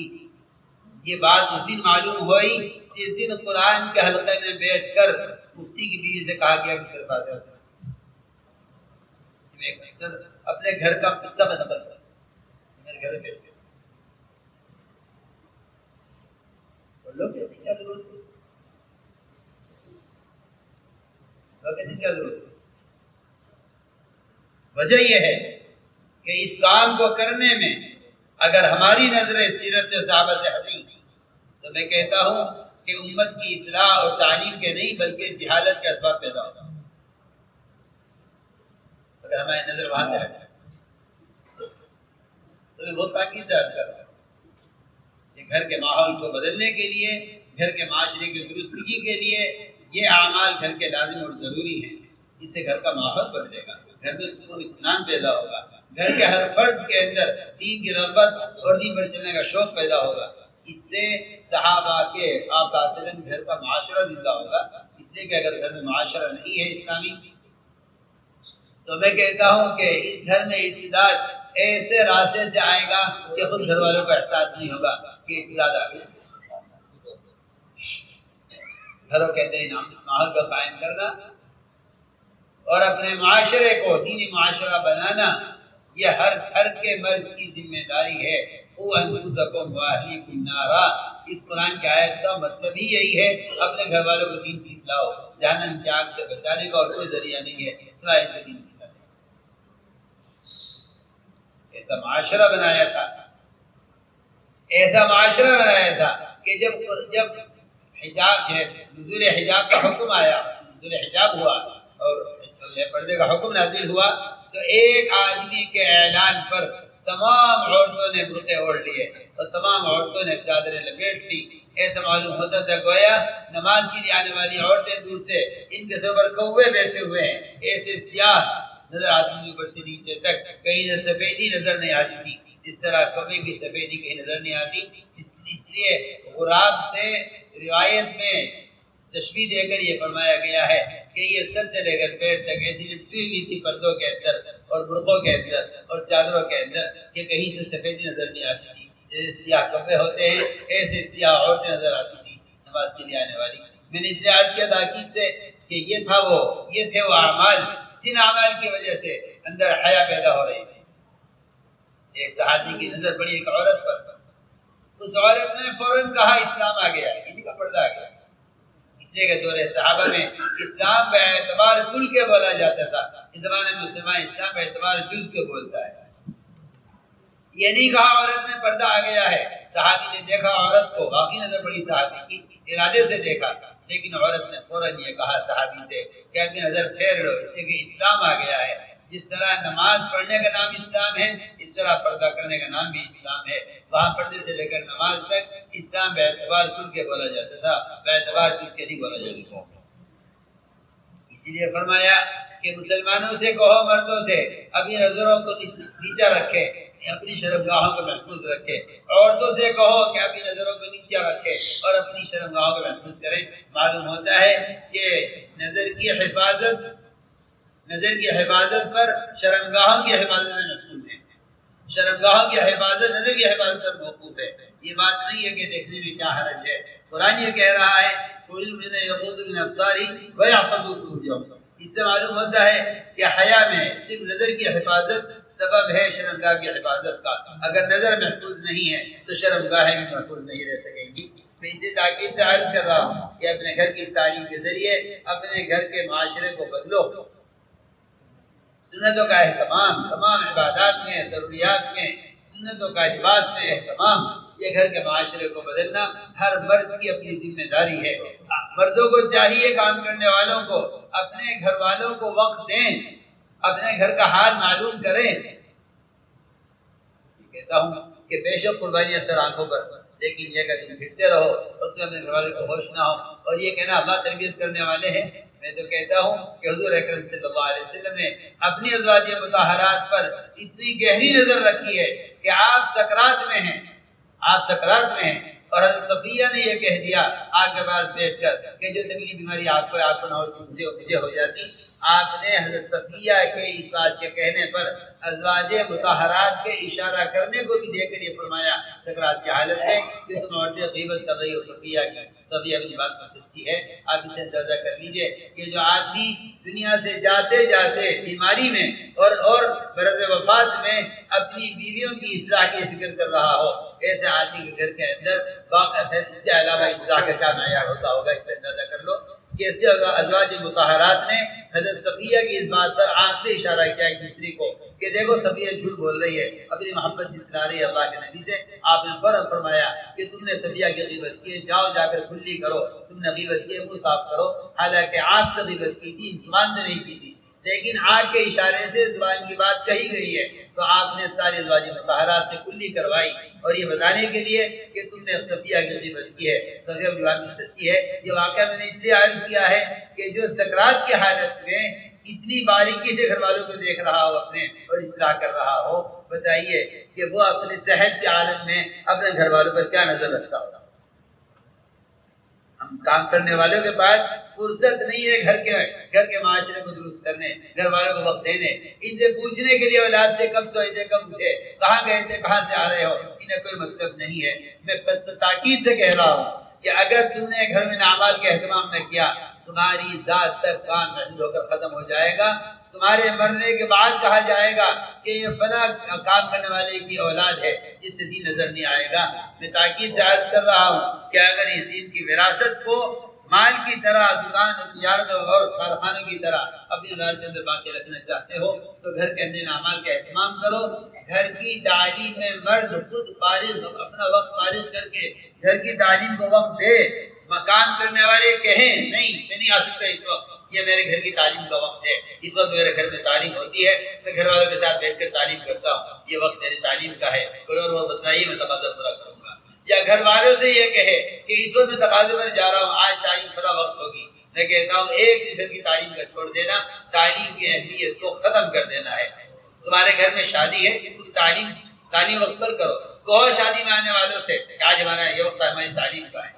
ایسا فرماتے تھے تمہاری شادی میں تعلیم کا حلقہ، تمہاری شادی میں تعلیم کا حلقہ یہ تعلیم کی اہمیت پیدا کرے گا۔ تمہارے گھر میں جنازہ رکھا ہوا ہے، تمہارے گھر میں تعلیم ہو رہی ہے، یہ تعلیم کی اہمیت پیدا کرے گا۔ یہ نہیں آج موت ہو گئی آج تعلیم نہیں ہوگی، آج گھر میں شادی آج تعلیم کا پروگرام نہیں ہے۔ تبلیغ کے اعمال پروگرام نہیں ہیں، تبلیغ کے اعمال عبادت کی طرح اہم ہیں۔ اسے تاکید سے عرض کر رہا ہوں کہ یہ ماحول اگر قائم نہیں کیا گیا گھروں کے اندر، اور گھر کے مردوں نے گھر کی عورتوں کو بچوں کو وقت نہ دیا، تمہارے گھر کا معاشرہ درست نہیں ہو سکتا۔ تاکید سے کہہ رہا ہوں، ابھی اللہ جزائے خیر دے ان ڈاکٹر مظہر کو واقعی توجہ دلائی انہوں نے اس طرف، میں عرض کرنا چاہتا ہوں عدی بن حاتم کے اسلام میں داخل ہونے کا سبب ہی یہ ہوا کہ آپ صلی اللہ علیہ وسلم اپنے بیوی بچوں کے ساتھ بیٹھے ہوئے تھے۔ حضرت عاصم نے کہا اگر یہ بادشاہ ہوتے تو عورتیں بچے کی طرف قریب نہ ہوتی۔ میں اسلام صرف اس لیے لاتا ہوں کہ ان کے نبی ہونے کی علامت یہ ہے کہ عورتیں بچے ان کے ساتھ بیٹھے ہوئے ہیں۔ اگر یہ بادشاہ ہوتے تو بھی اسلام نہ لاتا ہے، ایمان نہ لاتا ہے ان پر، کیونکہ نبی کا مزاج الگ ہوتا ہے، بادشاہوں کا مزاج الگ ہوتا ہے۔ بادشاہوں کو اس سے بھی ذلت محسوس ہوتی ہے کہ ان کی اولاد ان کے قریب بیٹھے، لیکن یہ نبی ہیں، ان کے نبی ہونے کی علامت یہ ہے کہ عورتیں بچے ان کے قریب بیٹھے ہوئے ہیں۔ اللہ اکبر! اتنی شفقت اور محبت اولاد کے ساتھ کی۔ عمر رضی اللہ تعالیٰ عنہ نے ایک آدمی کو ایک ملک کا گورنر طے کیا، اور جب وہ گورنر جانے لگا اس ملک میں، حضرت عمر رضی اللہ عنہ کے پاس خط لینے کے لیے آیا، مجھے آپ لکھ کر دیجیے والا نامہ، عہد نامہ اس ملک والوں کے لیے کہ میں وہاں گورنر ہوں۔ حضرت عمر نے خط لکھ کر رکھا ہوا تھا، اٹھا کر دینے ہی والے تھے، اچانک ایک بچہ دوڑتا ہوا آیا۔ عمر رضی اللہ عنہ نے اس کو پیار کیا اور اپنی گود میں بٹھایا۔ یہ صحابی کہنے لگے آپ بچوں کو پیار کرتے ہیں، آپ بچوں کے ساتھ کھیلتے ہیں؟ حضرت عمر نے فرمایا تمہارا کیا معمول ہے؟ میں نے کہا میں تو بچوں کو پیار کرتا نہیں، مجھے کہاں فرصت ہے؟ اور عمر آپ اتنا بڑا کام کر رہے ہیں، اتنی مشغولی، اس کے باوجود بچوں کا وقت دیتے ہیں؟ حضرت عمر نے فرمایا کہ کہاں ہے وہ کاغذ کہ نیچے رکھا ہوا ہے؟ فرمایا پھاڑ دو اس کاغذ کو، جس سے کہا کہ جاؤ اپنے گھر جا کر بیٹھو، تم گورنر کے قابل نہیں ہو۔ اگر تم اپنے بچوں کو پیار نہیں دے سکتے تو اس ملک میں جا کر وہاں کے بچوں کو پیار کیسے دے سکو گے، وہاں کی رعایا کے بچوں کو؟ اس لیے تم گورنر کے قابل نہیں ہو۔ بچوں کو پیار نہ کرنے کی وجہ سے حضرت عمر نے ایک ایسے آدمی کو گورنر سے معزول کر دیا جس کو گورنر بنانا مناسب سمجھتے تھے۔ اس سے آپ اندازہ کر لیجئے کہ معاشرے کی لائن کے کہ یہ اعمال صحابہ کے زمانے میں کیا اہمیت رکھتے تھے۔ بچوں کے ساتھ کھیلنا، بچوں کے ساتھ رہنا، بچوں کو پیار کرنا۔ اگر شفقت نہیں تو تربیت نہیں ہو سکتی۔ آپ نے فرمایا ہے حدیث میں انا لکم بمنزلۃ الوالد اعلمکم، کہ میں تمہیں سکھانے والا باپ کی طرح ہوں۔ اس لیے کہتا ہوں حدیث کی روشنی میں کہ جس باپ کے لیے بچوں کے واسطے شفقت نہیں ہے وہ باپ اپنے بچوں کا مربی اور معلم کبھی نہیں ہوگا۔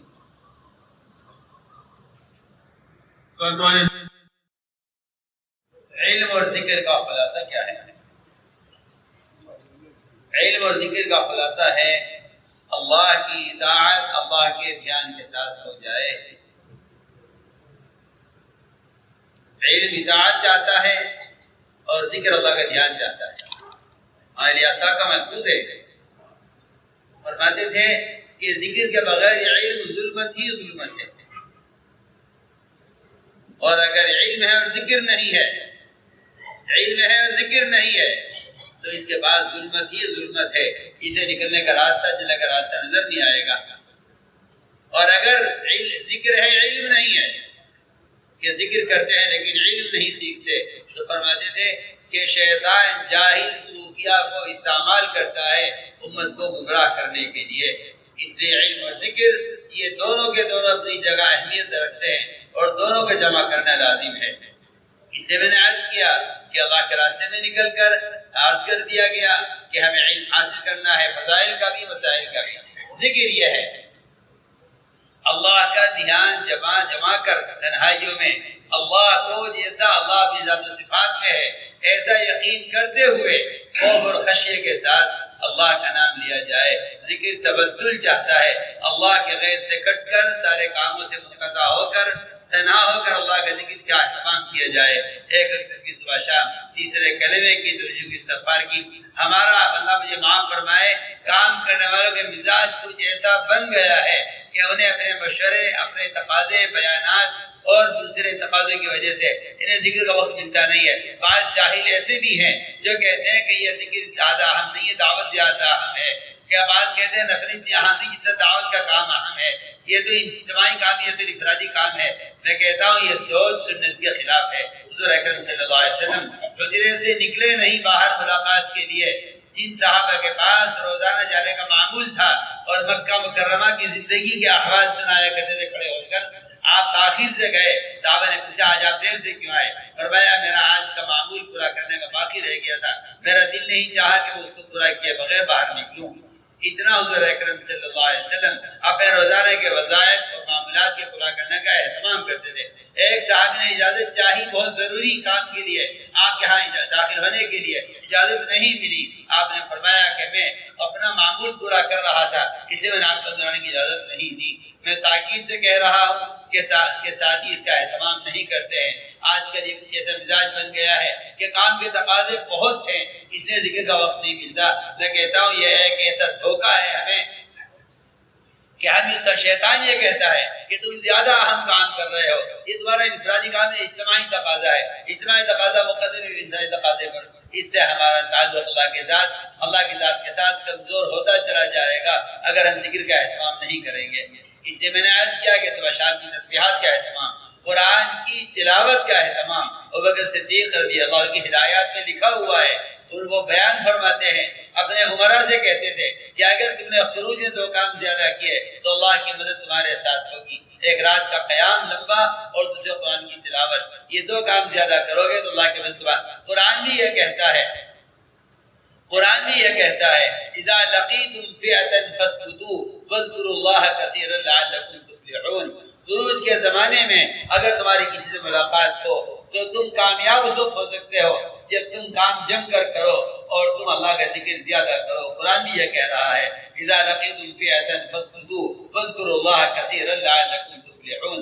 معلوم ہوتا ہے کہ اللہ کے راستے میں نکل کر ذکر کی کثرت اور اس کا اہتمام یہ اصل کامیابی کا ذریعہ اور سبب ہے۔ صحابہ کرام خود فرماتے ہیں ہم عدد سے اور عدد سے غالب کبھی نہیں آئے، نہ تعداد سے نہ استعداد سے، ہم اگر غالب آئے ہیں تو دین سے غالب آئے ہیں۔ اسے تاکید سے کہہ رہا ہوں کہ اللہ کے راستے میں نکل کر ہمیں قرآن کی تلاوت کا اہتمام خاص طور پر کرنا ہے۔ صحیح روایت ہے، فرمایا من قرأ 1000 آیۃ فی سبیل اللہ کتبہ اللہ مع النبیین والصدیقین والشہداء والصالحین۔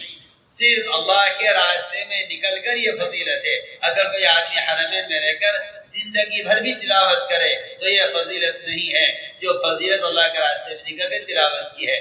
فرمایا کہ جو اللہ کے راستے میں نکل کر خروج میں، جماعت میں نکل کر، خروج میں، تبلیغ میں جس کام کے آپ نکل رہے ہیں میں اسی کام کو کہہ رہا ہوں، کیونکہ صحابہ کرام کے خروج کا مقصد محض قتال نہیں ہے۔ یہ خیال غلط ہے لوگوں کا کہ یہ فضائل قتال کے لیے ہیں اور نکلنے میں تاخیر کرنا اور وعید و قتال کے لیے غلط خیال ہے، اس خیال کو ذہن سے نکال دینا چاہیے۔ اتنے خروج کے فضائل ہیں، نفر کے فضائل ہیں، قتال عارض ہے جو اکثر پیش نہیں آیا خروج میں۔ نکلنے کا مقصد تعلیم ہے، قتال نکلنے کا مقصد نہیں ہے۔ خروج میں تعلیم اصل ہے، قتال ایک عارض اکثر پیش نہیں آیا۔ میں تاکید سے کہہ رہا ہوں کہ یہ فضائل اللہ کے راستے میں نکل کر جو عمل کرنے کے ہیں، یہ فضائل اللہ کے راستے میں نکل کر دعوت دینے کے فضائل ہیں۔ اس لیے فرمایا حدیث میں کہ جو اللہ کے راستے میں نکل کر 1000 آیتیں تلاوت کرے گا اللہ اس کا نام انبیاء، صدیقین، شہداء، صالحین کی فہرست میں لکھ دیں گے۔ یہ فضیلت اس شخص کے لیے ہے جو جماعت میں نکل کر تلاوت کرے۔ صحیح حدیث ہے من قرأ 1000 آیۃ فی سبیل اللہ کتبہ اللہ مع النبیین والصدیقین والشہداء والصالحین۔ اس لیے اللہ کے راستے میں نکل کر قرآن کی تلاوت کا اہتمام کرے۔ اور میں بہت تاکید سے آپ سب سے کہنا چاہتا ہوں، یہ تو اس ملک والے ہیں، باہر کے ملک والے ہیں، یہ پڑوس کے آئے ہوئے حضرات ہیں، قرآن کو سفر میں ساتھ رکھو، قرآن سفر میں ساتھ رکھو، بس میں، ٹرین میں، فلائٹ میں، جہاں بھی ہو، سفر میں قرآن کھول کر ہاتھ میں لے کر پڑھو، اس کا اہتمام کرو۔ قرآن کی عملی دعوت قرآن کو قرآن میں دیکھ کر پڑھنا ہے، صحابہ کرام کی عمل کی ابتدا قرآن کو کھول کر دیکھ کر پڑھنا ہے۔ آج کل ایک نئی بدعت پیدا ہوئی ہے مسلمانوں میں، اور ایک رواج پیدا ہوا ہے مسلمانوں میں موبائل میں قرآن رکھنے اور پڑھنے کا۔ یہ قرآن کے ادب کے خلاف ہے، صحابہ کرام کے عمل کی مخالفت ہے، اسلام میں نئی بدعت پیدا کرنا ہے، قرآن کی بے ادبی ہے۔ میں تاکید سے عرض کر رہا ہوں کہ قرآن سفر میں ساتھ رکھو، قرآن کھول کر قرآن میں دیکھ کر پڑھو۔ ہمارے کام کا مقصد صحابہ کرام کے طریقوں کو امت میں زندہ کرنا ہے۔ رواج سے ہمارا جہاد ہے، رواج سے ہمارا جہاد ہے۔ ہم رواج کے خلاف جہاد پر قائم ہیں، ہم رواج کی تائید نہیں کرتے۔ اگرچہ کوئی کام جائز ہو ہم اس کی تائید نہیں کرتے، اس لیے کہ ہم محمد صلی اللہ علیہ وسلم اور آپ کے صحابہ کے طریقے کا عادی بننا چاہتے ہیں اور اسی کے داعی بننا چاہتے ہیں۔ اس لیے میں تاکید سے عرض کر رہا ہوں ما انا علیہ واصحابی، یہ ہمارے کام کی بنیاد ہے۔ اس لیے تبلیغ میں اس کی گنجائش نہیں ہے کہ آپ اپنی عبادات و تلاوت کو ان موبائلوں پر اور ان آلات اور ذرائع پر لے کر آئیں. ہم اس بات کے پابند ہیں، ہم اس کے مامور ہیں کہ ہمیں صحابہ کرام کے طریقے خدا دیا، اگرچہ دوسرے طریقے جائز ہوا کرتے ہوں، لیکن دین کا معیار جائز پر قائم نہیں کیا گیا. دین کا معیار جائز پر قائم نہیں کیا گیا، دین کا معیار اتباع سنت پر قائم کیا گیا ہے. یہاں تو علماء فرماتے ہیں اپنے احرام کے درمیان جائز چیزوں کو چھوڑ کر دیوار قائم کرو. یہ علماء فرماتے ہیں کہ اپنے احرام کے درمیان اگر رکاوٹ پیدا کرنا چاہتے ہو تمہیں جائز کام چھوڑنے پڑیں گے. یہ کہنا یہ جائز نہیں کر سکتے ہو، ہر کام کو کرنا جائز ہونے کی بنیاد پر نہیں ہے، بلکہ کسی کام کرنے کا اہتمام اس کا سنت کے مطابق ہونا عمل کا اہتمام ہے. اسے تاکید سے عرض کر رہا ہوں کہ قادسیہ کی جنگ میں صحابہ نے قرآن ساتھ رکھا ہوا تھا، قرآن کی ذریعے اللہ کی مدد لی ہے، اللہ نے قرآن کے ذریعے ان کی مدد کی ہے. آج بھی امت مسلمہ اگر باطل پر غلبہ چاہتی ہے تو وہ ان کو قرآن ساتھ رکھنا چاہیے اور قرآن کی تلاوت عملی طور پر کرو. اگر آپ وہاں ہاتھ لے کے قرآن پڑھیں گے سب کو قرآن کی دعوت، تلاوت کی دعوت، عملی دعوت ہوگی. آپ موبائل میں قرآن پڑھ رہے ہیں، حرم میں بیٹھ کر بھی آپ متہم کیے جائیں گے اس سے کہ آپ موبائل میں بیٹھ کر کھیل رہے ہیں، ہر جگہ قرآن پڑھ رہے ہیں. اپنے آپ کو تہمت کی جگہ سے بچانے کا جو حکم ہے وہ بھی اس بات کا تقاضا کرتا ہے کہ قرآن میں دیکھ کر پڑھا جائے. یہ بھی آپ کی عقل اس بات کو گوارا نہیں کرتی کہ جس برتن جس کام کے لیے بنا ہے اس کا استعمال ہونا چاہیے. پیشاب کا برتن پیشاب کے لیے ہے، کھانے کا پینے کا برتن کھانے پینے کے لیے ہے. جب برتن تقسیم ہے، انسان کے اعضاء تقسیم ہے عمل کے لیے، بایاں ہاتھ برے کاموں کے لیے اور دایاں ہاتھ اچھے کاموں کے لیے تقسیم ہے، تو پھر اس کی کہاں گنجائش ہے کہ آپ سنت کے طریقوں کو بدل کر اور صحابہ کے طریقوں کو ہٹا کر عبادات کے لیے نئے طریقے جاری کریں؟ اس کی کیا ضرورت ہے؟ یہ میں تاکید سے کہہ رہا ہوں کہ قرآن کو قرآن میں دیکھ کر پڑھنے کا اہتمام کرے اور قرآن سفر حضر میں ساتھ رکھے. صحابہ کرام قرآن کھول کر دیکھ کر پڑھتے. عبداللہ بن عمر رضی اللہ تعالیٰ عنہ ہر نماز اور وضو کے درمیان قرآن کھول کر دیکھ کر پڑھتے تھے. حضرت عکرمہ بن ابی جہل قرآن کو سینے پر رکھتے، سر پر رکھتے، پیار کرتے، کہتے کلام ربی کلام ربی. حضرت عثمان کا قرآن پھٹ گیا تھا مسلسل دیکھ کر پڑھنے کی وجہ سے، بلکہ فرمایا گیا عدیم النظر فی القرآن کہ قرآن میں نظریں گاڑا کرو، قرآن میں نظریں گاڑا کرو. موبائل میں نظر گاڑنے کو نہیں حکم دیا، قرآن میں نظریں گاڑا کرو. تاکید سے کہہ رہا ہوں کہ اس بدعت کو چھوڑو اور صرف جائز طریقے ہونے کی وجہ سے صحابہ کے طریقوں کی مخالفت کرنا یہ کوئی تربیت کا اور اصلاح کا راستہ نہیں ہے. اس لیے کہ امام مالک کا بھی قول ہے اور صدیق کا بھی قول ہے، فرماتے ہیں کہ اس امت کے بعد والوں کی اصلاح صرف ان طریقوں میں ہے جو طریقے صحابہ کرام کے تھے.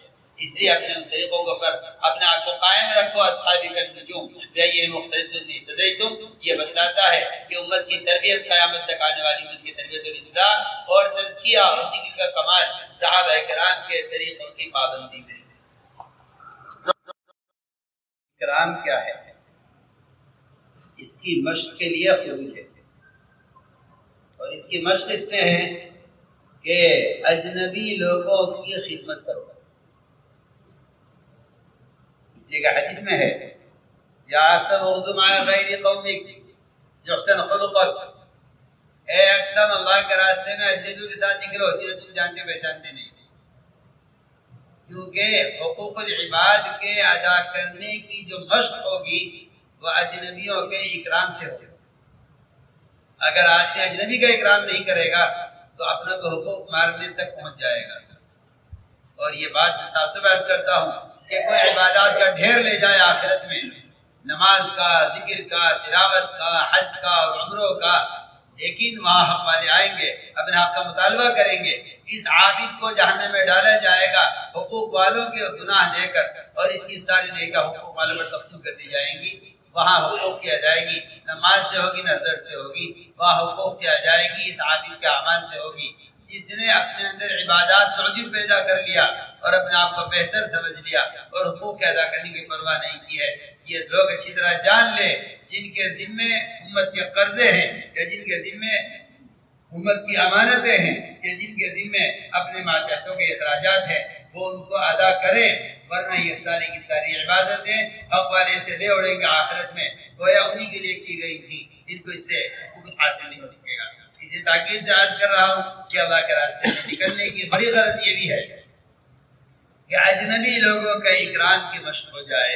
جو آدمی نئے لوگوں کی اجنبی کی اکرام کر لے گا، اس کے لیے والدین کا اکرام کرنا، پڑوسی کا اکرام کرنا، اپنے متعلقین کو حقوق ادا کرنا آسان ہو جائے گا. یہی اصل مقصد تھا اللہ کے راستے میں نکل کر. اس لیے فرماتے ہیں کہ اس کی سب سے آسان شکل یہ ہے کہ اجتماعی خدمت افراد کو خود پیش کرو. کسی کام کو اپنی حیثیت سے اونچا مت سمجھو، کسی کام کو اپنی حیثیت سے نیچا مت سمجھو کہ یہ کام میرے کرنے کا نہیں ہے، بلکہ حضور اکرم صلی اللہ علیہ وسلم صحابہ کے ساتھ نکل کر خدمت میں ایسے لگتے کہ آپ جنگل سے لکڑیاں چن کر لا رہے ہیں کھانا پکانے کے لیے. عمر رضی اللہ تعالیٰ عنہ، ابو بکر صدیق رضی اللہ عنہ اپنے خلافت کے زمانے میں ایک بوڑھی عورت کا پخانہ جا کر صاف کرتے، اسے کپڑے دھو دیا کرتے تھے. بتکلف اپنے آپ کو اس کا پابند بنانا ہوگا کہ اجتماعی خدمت میں اپنے آپ کو پیش کیا جائے تاکہ اس سے ہمارے نفس کا علاج ہو. بلکہ یہاں تک کہ روایتوں ملتا ہے، ایک حدیث کا مفہوم میں عرض کر رہا ہوں کہ اللہ کا تعلق بندے سے، بندے کا تعلق اللہ سے اس وقت تک باقی رہتا ہے جب تک اس دوسرے سے خدمت نہیں دیتا. یہ حدیث ابو درداء رضی اللہ تعالیٰ نے سلمان فارسی کو لکھی تھی جب انہوں نے اپنے لیے خریدنا طے کر لیا تھا. فرمایا ابو درداء نے کہ میرے بھائی، میں نے سنا ہے کہ تم خادم رکھنا چاہ رہے ہو اپنی خدمت کے لیے، اور میں نے یہ سنا ہے اللہ کے نبی کو فرماتے ہوئے کہ اللہ کا تعلق بندے سے، بندے کا تعلق اللہ سے اس وقت تک باقی رہتا ہے جب تک وہ کسی سے خدمت نہیں لیتا. اس لیے میں تاکید سے کہہ رہا ہوں کہ خروج میں صحابہ اکرام خدمت کر کے عبادت کرنے والوں سے آگے بڑھ گئے. آپ نے فرمایا کہ آج روزہ کھول کر خدمت کرنے والوں کا درجہ روزہ رکھ کر خدمت دینے والوں سے اونچا ہو گیا ہے. خدمت کرنے والوں کا درجہ روزہ چھوڑ کر، روزہ رکھ کر خدمت دینے والوں سے ان کا درجہ اونچا ہو گیا ہے. یہ صحیح روایت ہے. میں استعارض کر رہا ہوں کہ اللہ کے راستے میں نکل کر خدمت کوئی کام کی ضرورت نہیں ہے، بلکہ میری اتنی ذاتی ضرورت ہے. یہ نہیں ایک آدمی کھانا پکاتا رہے گا، ایک آدمی اعلان کر لے گا، ایک آدمی بستر اٹھا لے گا، نہیں، بلکہ حضور اکرم صلی اللہ علیہ وسلم خروج میں اپنی باری میں پیدل چلتے تھے. ایک سواری ٹیم کے درمیان ہوتی تھی، اپنی باری میں آپ پیدل چلا کرتے تھے. آپ فرماتے تھے کہ میں خدمت کا اس طرح محتاج جس طرح تم محتاج ہو، میں بھی اجر چاہتا جس طرح تم اجر چاہتے ہو. مسجد نبوی کی تعمیر میں آپ پتھر خود اٹھا رہے تھے. فرمایا لا عیش الا عیش الاخرہ، زندگی دنیا کی نہیں ہے جو آدمی کو لوگوں غلام بنا کر زندگی بنائی جائے، بلکہ اصل زندگی آخرت کی زندگی ہے جو خدمت کرنے سے بنتی ہے. یہ میں سمجھتا ہوں کہ پتھر اٹھانے کے وقت آپ کا یہ فرمانا اللہم لا عیش الا عیش الاخرہ، اس کا مطلب ہی یہی تھا کہ اپنی خدمت خود کرنے سے آخرت بنتی ہے، خدمت دینے سے آخرت نہیں بنا کرتی. اس لیے تاکید سے عرض کر رہا ہوں کہ اپنی ضروریات خود پوری کریں، اجتماعی کام میں ساتھیوں کی مدد کریں. یہ سارے کام اللہ کی رضا کے لیے کیے جائیں، اس لیے کہ اس عمل میں بھی اللہ کی رضا کا جذبہ اور ارادہ نہ ہو وہ عمل شرک بنتا ہے، اور وہ عمل سے محرومی کا سبب بنتا ہے. اس لیے ہر عمل میں اپنی نیت کو خالص رکھے اور اللہ کی رضا کا اور اللہ تعالیٰ کی خوشنودی کا ہی ارادہ کرے. ہر عمل میں اپنی نیت کو ٹھیک کرنا ہوتا رہے گا. فرمایا کرتے تھے کہ نیت کو صحیح کرتے رہو، اپنی نیت پر پورا مراقبہ رکھو، اپنی نیت پر ہر وقت نظر رکھو، کیونکہ شیطان نیت کو بدلنے کی کوشش میں لگا رہے گا تاکہ اس کے اندر ریا پیدا ہو، اور اس سے اس کا عمل بجائے ہدایت کا ذریعہ بننے کے اس کا عمل اس کے شرک کا ذریعہ بنے.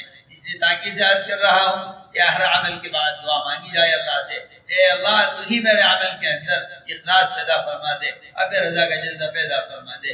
اس طرح ہمیں اللہ کے راستے میں نکل کر رو کر اللہ تعالیٰ سے اخلاص کو مانگنا بھی ہے، اور حقوق کے ادا کرنے کی استعداد پیدا کرنے کے لیے اپنے آپ کو خدمت کے لیے خود پیش کرنا ہے. اللہ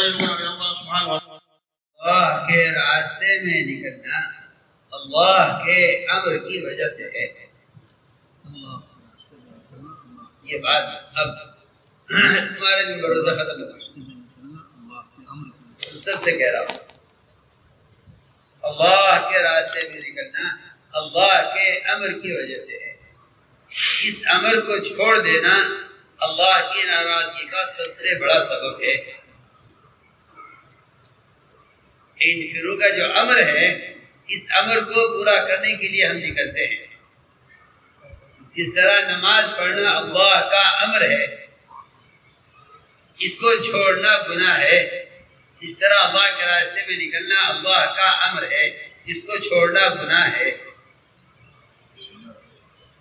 یہ ایک سمجھنا کہ نفر محض قتال کے لیے ہے، یہ ہماری غلط فہمی ہے،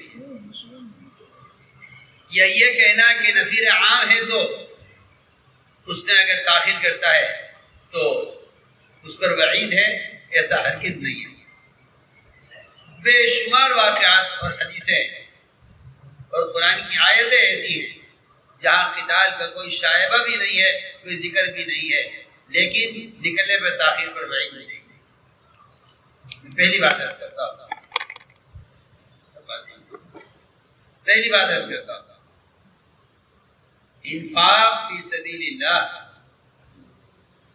اس کی بہت سی شکلیں ہیں، سیوا پر، یتیموں پر، مسکینوں پر، کوئی قربانے پر، مسجد بنانے پر، یتیم خانے تعمیر کرانے پر، لوگوں کو قرضے ادا کرانے پر، لوگوں کو قید سے چھڑوانے پر، مسافروں پر، بے شمار مصارف ہیں خیر کے۔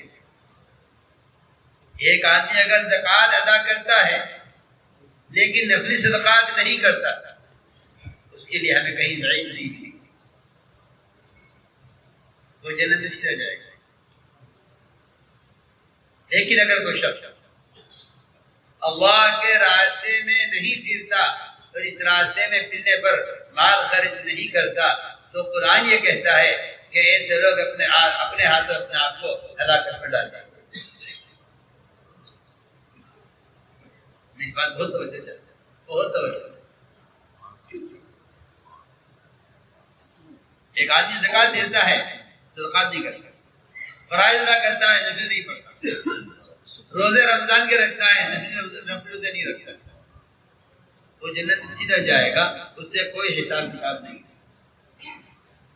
لیکن ایک شخص دعوت اللہ، امت کو دین پر لانے کے لیے، امت تک دین پہنچانے کے لیے اگر ایک آدمی اللہ کے راستے میں نکلنے میں تاخیر کرتا ہے تو قرآن یہ کہتا ہے کہ یہ اپنے ہاتھوں اپنے آپ کو ہلاکت میں ڈالتا ہے۔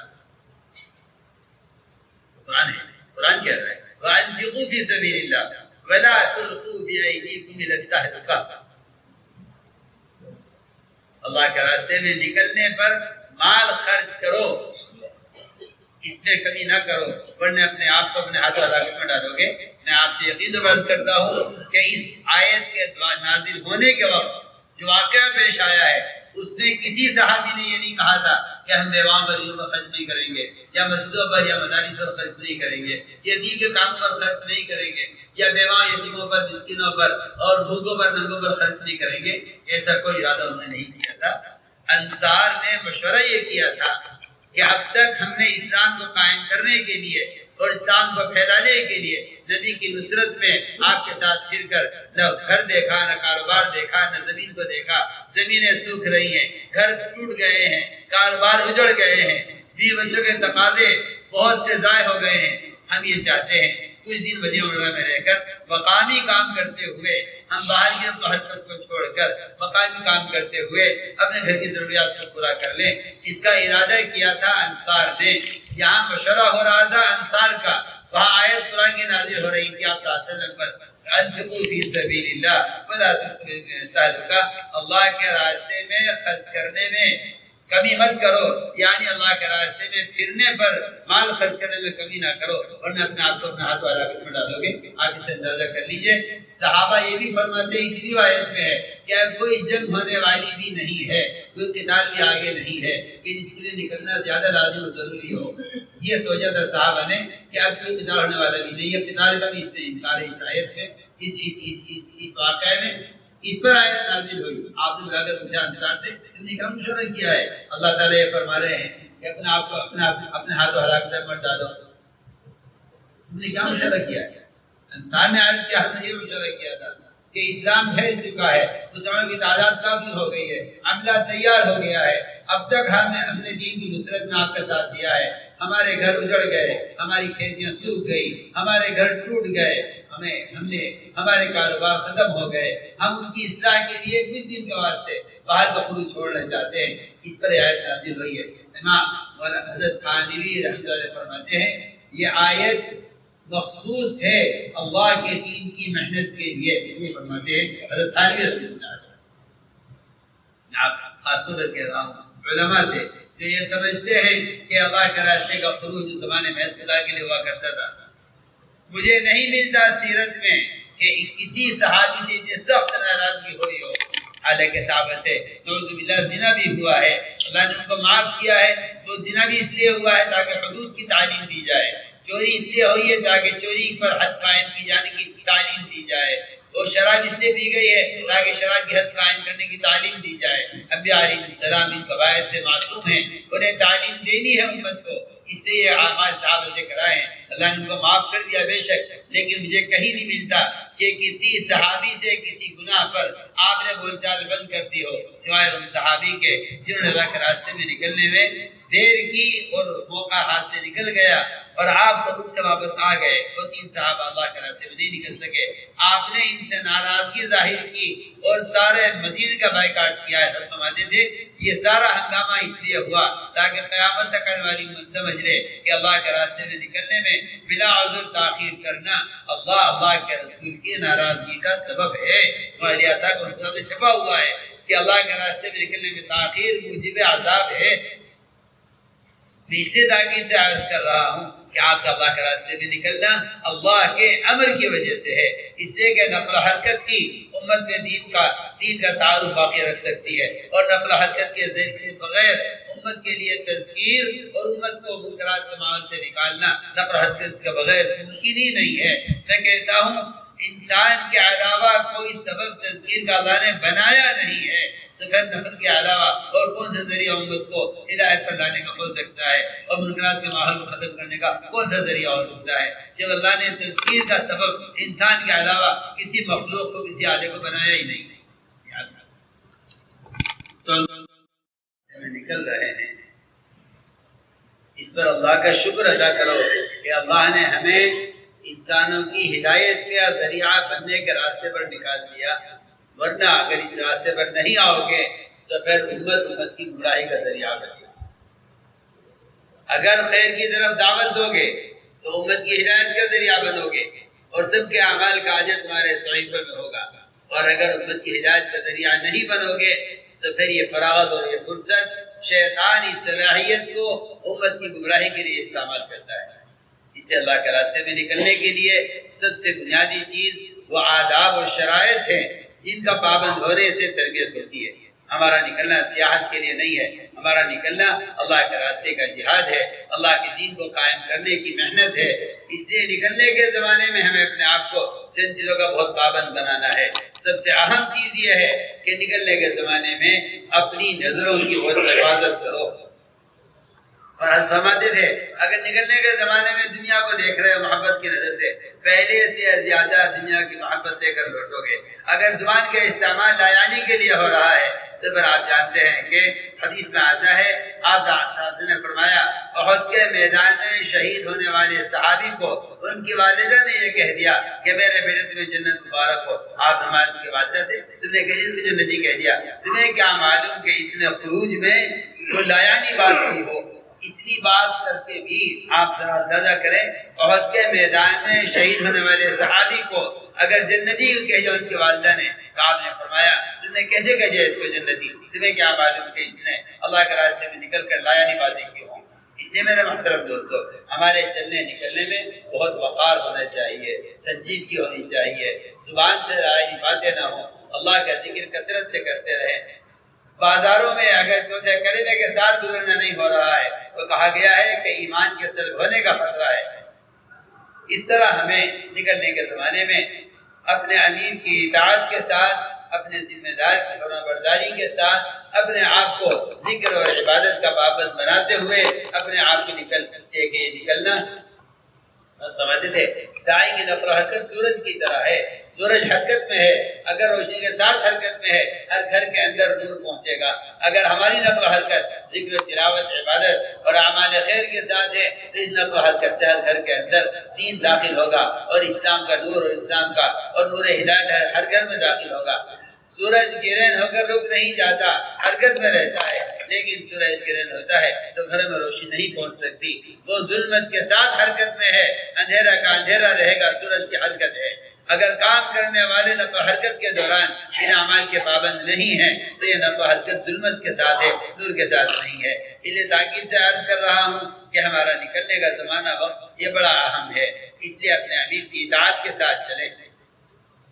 سواری میں سوار ہونا سنت کے مطابق، سواری کی دعا پڑھنا، اور ہمیں جہاں کا ہمارا رخ بنا ہے جماعتیں وہاں جا کر محنت کریں، جہاں کا رخ بنا ہے وہاں جائیں، لیکن طریقہ یہ نہیں کہ وہاں جا کر کام کریں گے۔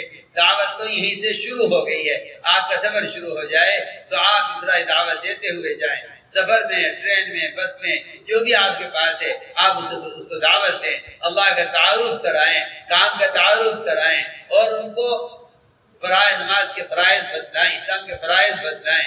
اس طرح ہمیں اس طرح دعوت دیتے ہوئے حضور اکرم صلی اللہ علیہ وسلم کی یہ سنت ہے کہ آپ نے سفر میں بھی دعوت دی ہے۔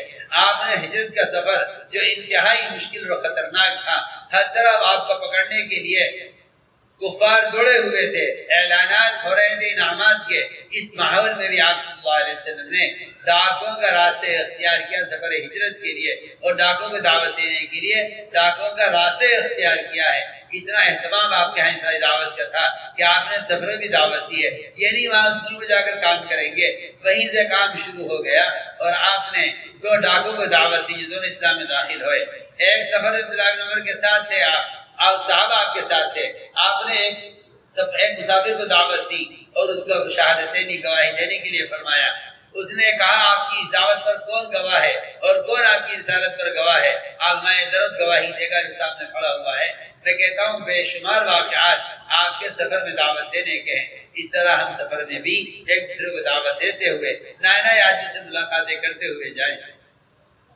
جہاں کا رخ بنائے جماعت بستی میں پہنچے، ہماری جماعت الیکشن میں کوئی رخ دے نہ کریں، جس ملک میں جس کو بھیجا جائے، جہاں بھیجا جائے وہیں جا کر کام کریں۔ اپنی جگہ کو تبدیل کر دینا حالات کی وجہ سے اللہ کی نصرت کو روک دینا ہے۔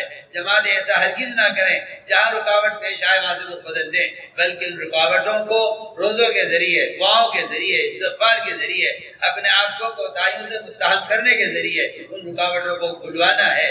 جہاں جہاں جماعتوں کا رخ بنایا جائے جماعتیں وہاں جا کر کام کریں۔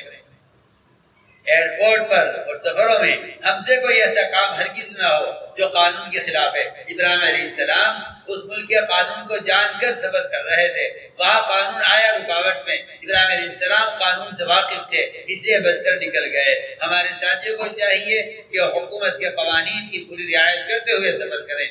ایئرپورٹ پر، اسٹیشنوں پر اس بات کا خیال رکھیں کسی کو محض سے تکلیف نہ ہو، کیونکہ حدیث میں آتا ہے کہ جو ایئرپورٹ پر یا راستوں پر یا میں کہتا ہوں آج کل کے اسٹیشنوں پر اگر کوئی اس طرح جماعت نماز پڑھے یا اس طرح قیام کرے کہ گزرنے والوں کو تکلیف ہو، تو حدیث میں فرمایا کہ ایسے آدمی کا جہاد اللہ کے یہاں قبول نہیں کیا جائے گا۔ صحیح روایت ابو داؤد شریف کی روایت ہے، آپ نے فرمایا من قطع طریقا وضيق منزلا فلا جہاد له۔ اسٹیشنوں پر، ایئرپورٹ پر اور سواریوں میں ساتھیوں کے لیے جگہ تنگ کرنا اور مسافروں کے لیے مشکل پیدا کرنا، یہ اپنے جہاد کو مردود کرا لینا ہے۔ میں بہت تاکید سے عرض کر رہا ہوں، قدم قدم پر اس بات کا خیال رکھو کہ ہماری ذات سے کسی کو تکلیف نہ ہو اور ہماری ذات سے کسی بھی ملک میں اس طرح کے قانون خلاف ورزی نہ ہو۔ ہمیں قانون کے دائرے میں رہتے ہوئے محنت کرنی ہے۔ اپنے کام کو جتنا حکام کی نظر میں، اپنے کام کی حکام کی نظر میں معتمد بناؤ گے اتنا تمہیں کام کرنے کا موقع ملے گا۔ یہ میں حضرت کا ملفوظ نقل کر رہا ہوں کہ سارے ملکوں کی حکام کو اپنے کام سے پوری طرح مطمئن کرتے ہوئے، انہیں کام کی کارگزاری سناتے ہوئے، اس کام سے جو چاہا جا رہا ہے انسانیت کے اخلاق درست ہو، معاشرہ درست ہو، دنیا سے ڈکیتی اور چوریاں اور بدامنی ختم ہو، یہ ہمارے کام کا اصل مقصد ہے اور یہی اس کام سے چاہا جاتا ہے۔ اگر اس بات کو پہنچایا جائے گا حکام تک تو وہ آپ کے کام سے مطمئن ہوں گے۔ اس کام کا کوئی مقصد نہیں سوائے اس کے کہ انسان بن جائے اور انسان حقوق العباد کے ادا کرنے اور معاشرے کے اور پاکیزہ معاشرے والا بن جائے، اس کے علاوہ کوئی مقصد اس کام سے نہیں ہے، کیونکہ عبادات اس کے خالق کے درمیان کا معاملہ ہے جو ایک مستغنی کا حق ہے اور معاشرہ اور معاملات اور اخلاق ایک امت کے حقوق ہیں جو محتاج کا حق ہے۔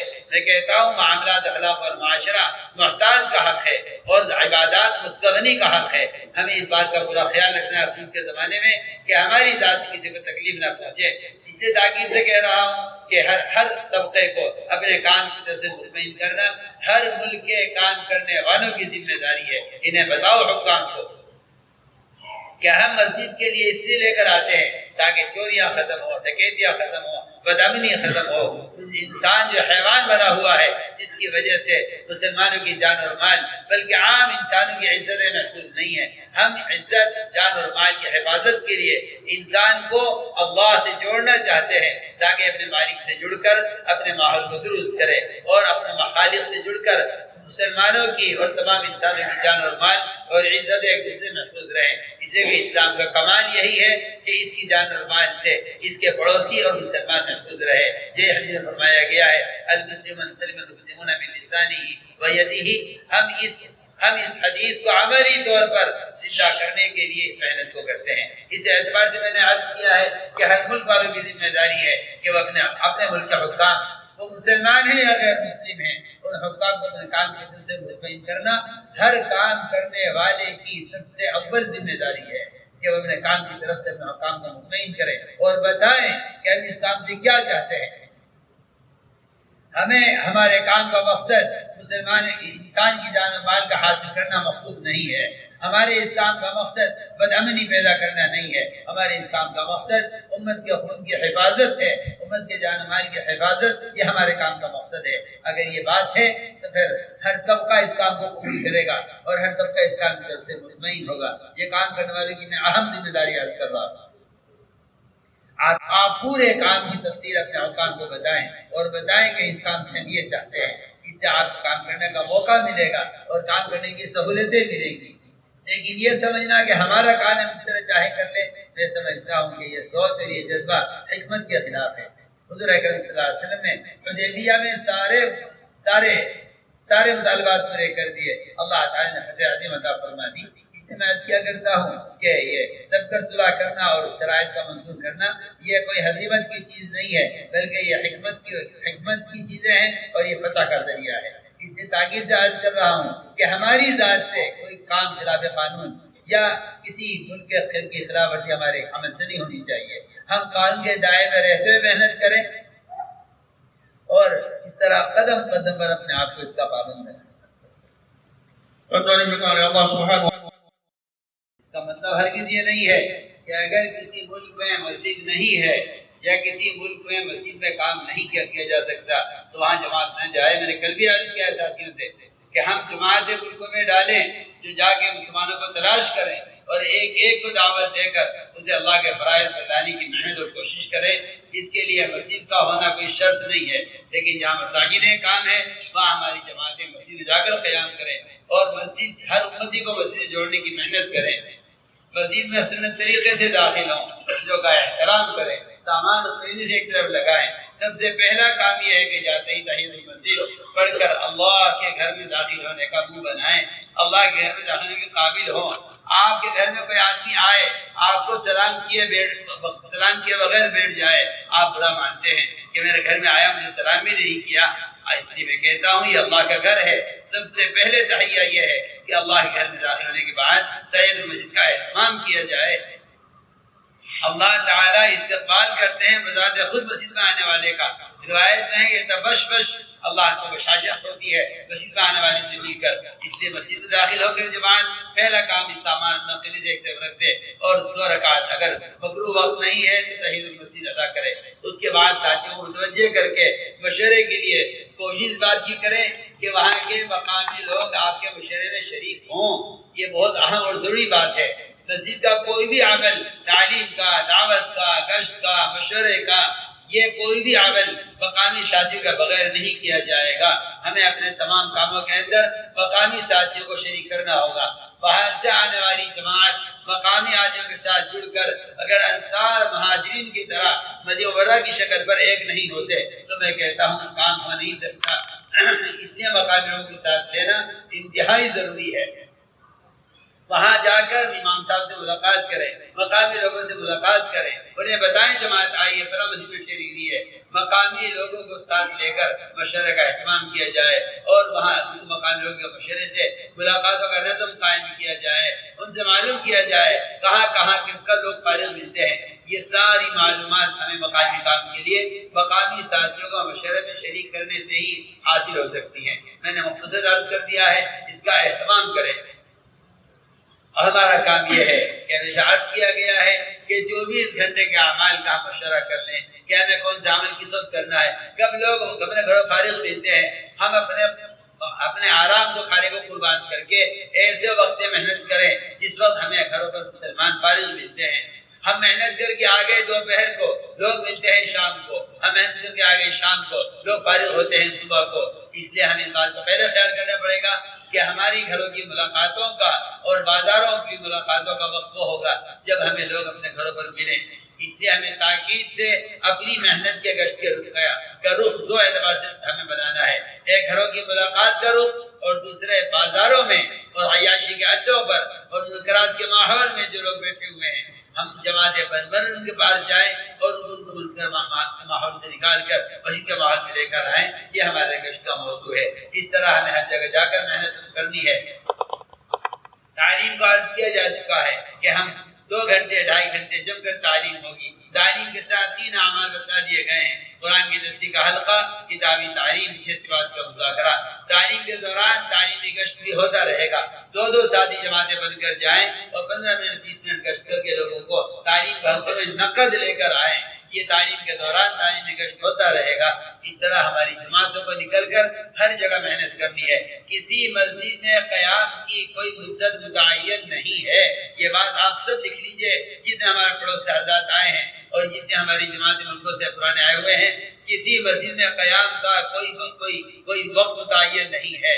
جب تک اس مسجد کی آبادی کا عمل شروع نہ ہو جائے، جماعت نہ نکل جائے، اس مسجد کے اطراف کے گھروں میں 5 اعمال جو بتا دیے گئے ہیں، قرآن کی درسی کا حلقہ، کتابی تعلیم، اس بات کا مذاکرہ، اللہ کے راستے میں نکلنے کے لیے تشکیل اور اگلی کا مشورہ، یہ 5 اعمال مقامی مردوں کے ذریعے سے ان کے گھر میں قائم نہ کر لیے جائیں، جماعت آگے نہ بڑھے۔ اگرچہ ایک جماعت کو ایک مسجد میں قیام میں 40 دن گزر جائیں، کوئی حرج نہیں ہے، اس کی گنجان آبادی میں محنت کرتے رہیں۔ وہ جماعتیں مسجدوں کو چھوڑ دیتی ہیں یا اس مسجد کی جماعت کو روانہ کر دیتی ہے جو جماعتیں مقامی لوگوں پر بوجھ بن جاتی ہیں۔ بوجھ بنتی ہیں وہ جماعتیں جو کھانا اپنا نہیں پکاتی اور مقامی ساتھیوں پر بوجھ بنتی ہیں۔ میں عرض کرنا چاہتا ہوں، آپ مسجد کا پانی بھر دیں، آپ مسجد میں جھاڑو لگا دیں، آپ مسجد کا تعاون کریں، آپ اپنے کھانے کا انتظام خود کریں۔ آپ داعی بن کر جا رہے مندو بن کر نہیں، آپ میزبان بن کر جا رہے مہمان بن کر نہیں۔ آپ کو چاہیے کھانا خود پکائیں، مقامی لوگوں کی دعوت کریں۔ ایسی جماعتیں مسجد میں جم کر کام کر سکتی ہیں۔ جو جماعتیں جا کر علاقہ والوں پر بوجھ بن جاتی ہیں، کھانے کا انتظام کرو، سواری کا انتظام کرو، قیام کا انتظام کرو، ایسی جماعتیں علاقوں میں جم کر کام نہیں کر سکتی۔ مقامی لوگ ہی کہتے تھے جماعت کو کہ آپ اس جگہ منتقل ہو جائیے۔ اس لیے تاکید سے عرض کر رہا ہوں کہ جماعت اللہ کے راستے میں اضافی خرچ لے کر نکلیں۔ ہماری جماعتوں کی بڑی غلطی یہ ہے کہ اپنے ذاتی خرچ کا انتظام سوچتے ہیں یا یہ سوچ لیتے ہیں کہ بس ٹکٹ کا انتظام ہو جائے، وہاں جا کر نصرت ہو جائے گی۔ میں کہتا ہوں کہ یہ جماعتیں فقیر بن کر نکل رہی ہیں، یہ جماعتیں سائل بن کر نکل رہی ہیں۔ یہ جماعتیں تو اللہ کے رسول کا مزاج لے کر نکلیں کہ ہمیں اپنی ذات سے دوسروں کو کھلانا ہے اور ان کا اکرام کرنا ہے۔ اس راستے میں نکل کر خرچ کرنے کا مطلب ہی یہی ہے کہ آپ نکل کر اللہ کے راستے میں لمبا دسترخوان لگائیں اور مقامی لوگوں کا اکرام کر کے انہیں دین کے قریب کریں۔ یہ ہے انفاق فی سبیل اللہ کا اصل مقصد۔ اللہ کے راستے میں نکل کر اپنی ذات پر خرچ کر لینا یہ انفاق نہیں ہے۔ اللہ کے راستے میں نکل کر دوسروں پر خرچ کرنا یہ اصل انفاق فی سبیل اللہ ہے۔ اس لیے تاکید سے عرض کر رہا ہوں کہ جماعت ہر مسئلے جم کر کام کریں۔ 20 دن 10 دن 15 دن 8 دن جتنی ضرورت محسوس کرتے ہیں اتنا ایک مسجد جماعت قیام کر کے اس سارے محلے میں ہمارے نکلنے کا مقصد لوگوں کو نکالنا ہے۔ یہ نہیں یہاں کام کا تعارف ہو گیا آگے بڑھ جاؤ، وہاں کام کا تعارف ہو گیا آگے بڑھ جاؤ۔ ہر جگہ سے نقل جماعتیں نکالنا یہ ہمارے نکلنے کا اصل مقصد ہے۔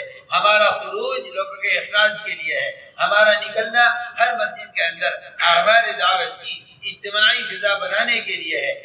ہر مسجد کو مسجد کی آبادی کی ترتیب پر قائم کرتے ہوئے آگے بڑھنا یہ ہمارے کام کا بنیادی مقصد ہے۔ ہمیں چند گشت اہتمام سے کرنے ہیں۔ سب سے اہم چیز، سب سے اہم گشت عمومی گشت ہے۔ عمومی گشت یہ ہماری تربیت کا اور ہمارے یقین کا کہ بڑھانے کا، اور میں کہتا ہوں فتنوں سے بچنے کا۔ حدیث میں آتا ہے عموم میں رہو، فتنوں سے محفوظ رہو گے۔ یہ ہے وہ عمومی گشت، اس کی مشغولی ہمیں بہت سے فتنوں سے بچا لے گی۔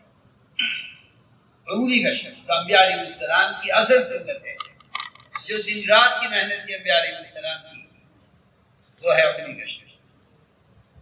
دوسرا ہے خصوصی گشت۔ خصوصی گشت میں اس علاقے کے علماء صالحین، ان کی ملاقات، ان کی زیارت اور ان سے مسجد میں آنے کی درخواست کرنا، ان سے نصیحت طلب کرنے کے لیے، یہ تو بہت مجبوری کا درجہ ہے کہ ان سے ان کے گھر میں جا کر آپ استفادہ کر لیں۔ میں اس کو ہرگز کافی نہیں سمجھتا، بلکہ میں اس کو لازم اور ضروری سمجھتا ہوں کہ اگر وہ 5 منٹ بھی مسجد میں آپ کو دے دیں تو پھر ان کا وجود آپ کی جماعت کے ساتھ مسجد میں جو اس علاقے میں کام کی تائید کرے گا، وہ صرف آپ کے گھر میں جا کر زیارت کرنے سے کوئی تائید حاصل نہیں ہوگی۔ بہت اہم بات ہے۔ ہماری جماعتیں جائیں، علماء کی خدمت میں درخواست کریں، جو وقت آپ کی سہولت کا ہو، جو وقت آپ کی بشاشت کا ہو، جماعت ہر وقت تیار ہے، صبح سے لے کے شام تک۔ جس وقت بھی آپ تشریف لائیں گے، جماعت آپ سے مسجد میں استفادہ کرنا چاہتی ہے اور آپ سے نصیحت طلب کرنا چاہتی ہے۔ ہماری جماعتوں کا مزاج کچھ ایسا بن گیا ہے، یہ تبلیغی عالم ہے، غیر تبلیغی عالم ہے، یہ جماعت سے جڑے ہوئے نہیں ہیں، یہ جماعت سے جڑے ہوئے ہیں۔ میں کہتا ہوں کہ اگر یہ بات ہے تو پھر تمہارا فرقہ بنے گا، امت نہیں بنے گی۔ امت جب بنتی ہے جب علماء ہر فرد کو سکھانے کا جذبہ رکھیں اور عوام ہر عالم سے استفادے کا جذبہ رکھیں۔ کہہ رہا ہوں کہ چاہے ان کو کام میں وقت لگا ہے یا نہیں لگا ہے، لیکن ہم ایسے علماء کی خدمت میں اور ان کی زیارت کے لیے ان کے گھر پر جائیں اور انہیں مسجد میں آنے کی اپنی جماعت استفادے کے لیے آپ کا وقت چاہتی ہے، اس طرح انہیں مسجد آنے کی دعوت دی جائے۔ اگر وہ اس سے عذر کریں تو پھر ان سے گھروں کے اندر ان سے ملاقات کر کے ان سے کوئی نصیحت ضرور حاصل کرو۔ علماء کی زیارت کو عبادت یقین کرو، مولانا الیاس صاحب کا منقوض ہے۔ تیسرا میں نے عرض کیا کہ خواص علاقوں میں عہدیدار، وزراء، عوام یعنی عہدیدار اور دنیاوی اعتبار سے فرماتے تھے مالدار کے پاس جاؤ گے ان کے مال کا انکار نہ کرنا، ان کے کاروبار کی تحقیر نہ کرنا، کیونکہ انہیں وہ محبوب ہے۔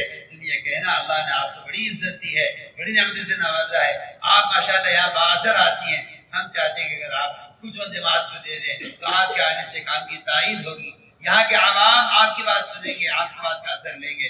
اس طرح ہمیں انہیں اپنے ساتھ لے کر انہیں گشت میں ساتھ لینے کی کوشش کرو اور انہیں اپنی مسجد میں بلا کر ان سے بات کروانے کی، ان سے اعلان کروانے کی کوشش کرو۔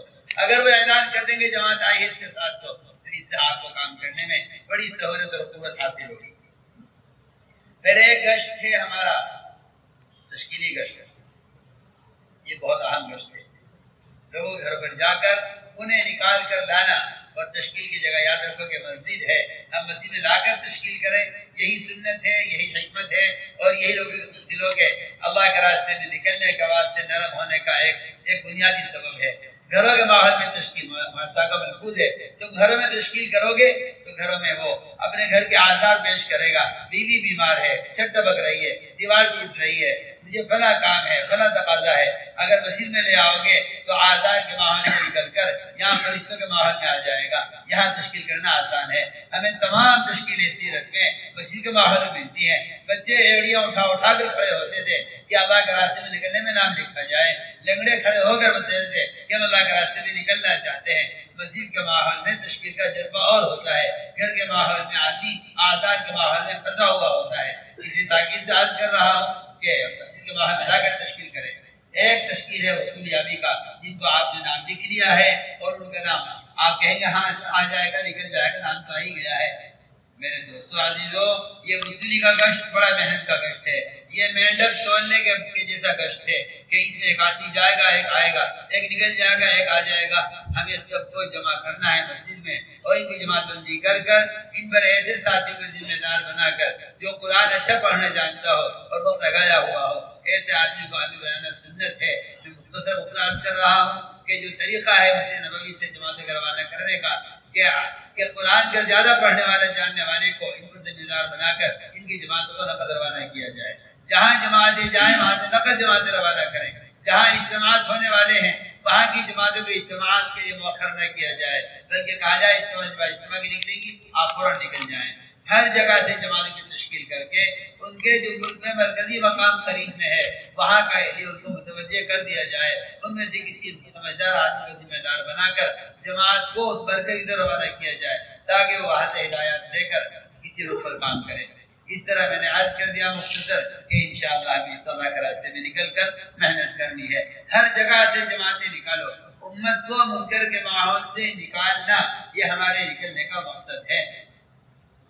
جس سے بھی ملاقات کرو اس کی تشکیل کرو اور اللہ کے راستے میں نکلنے کے فضائل اتنی کثرت سے بیان کرو.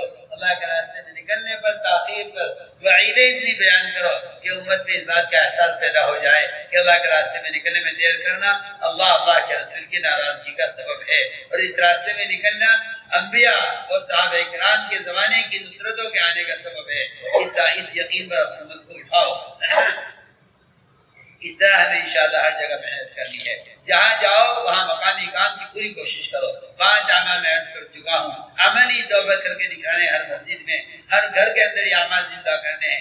اس طرح جم کر محنت کریں گے انشاءاللہ تو اس نفع حرکت سے ہمارا ماحول بدلے گا. اللہ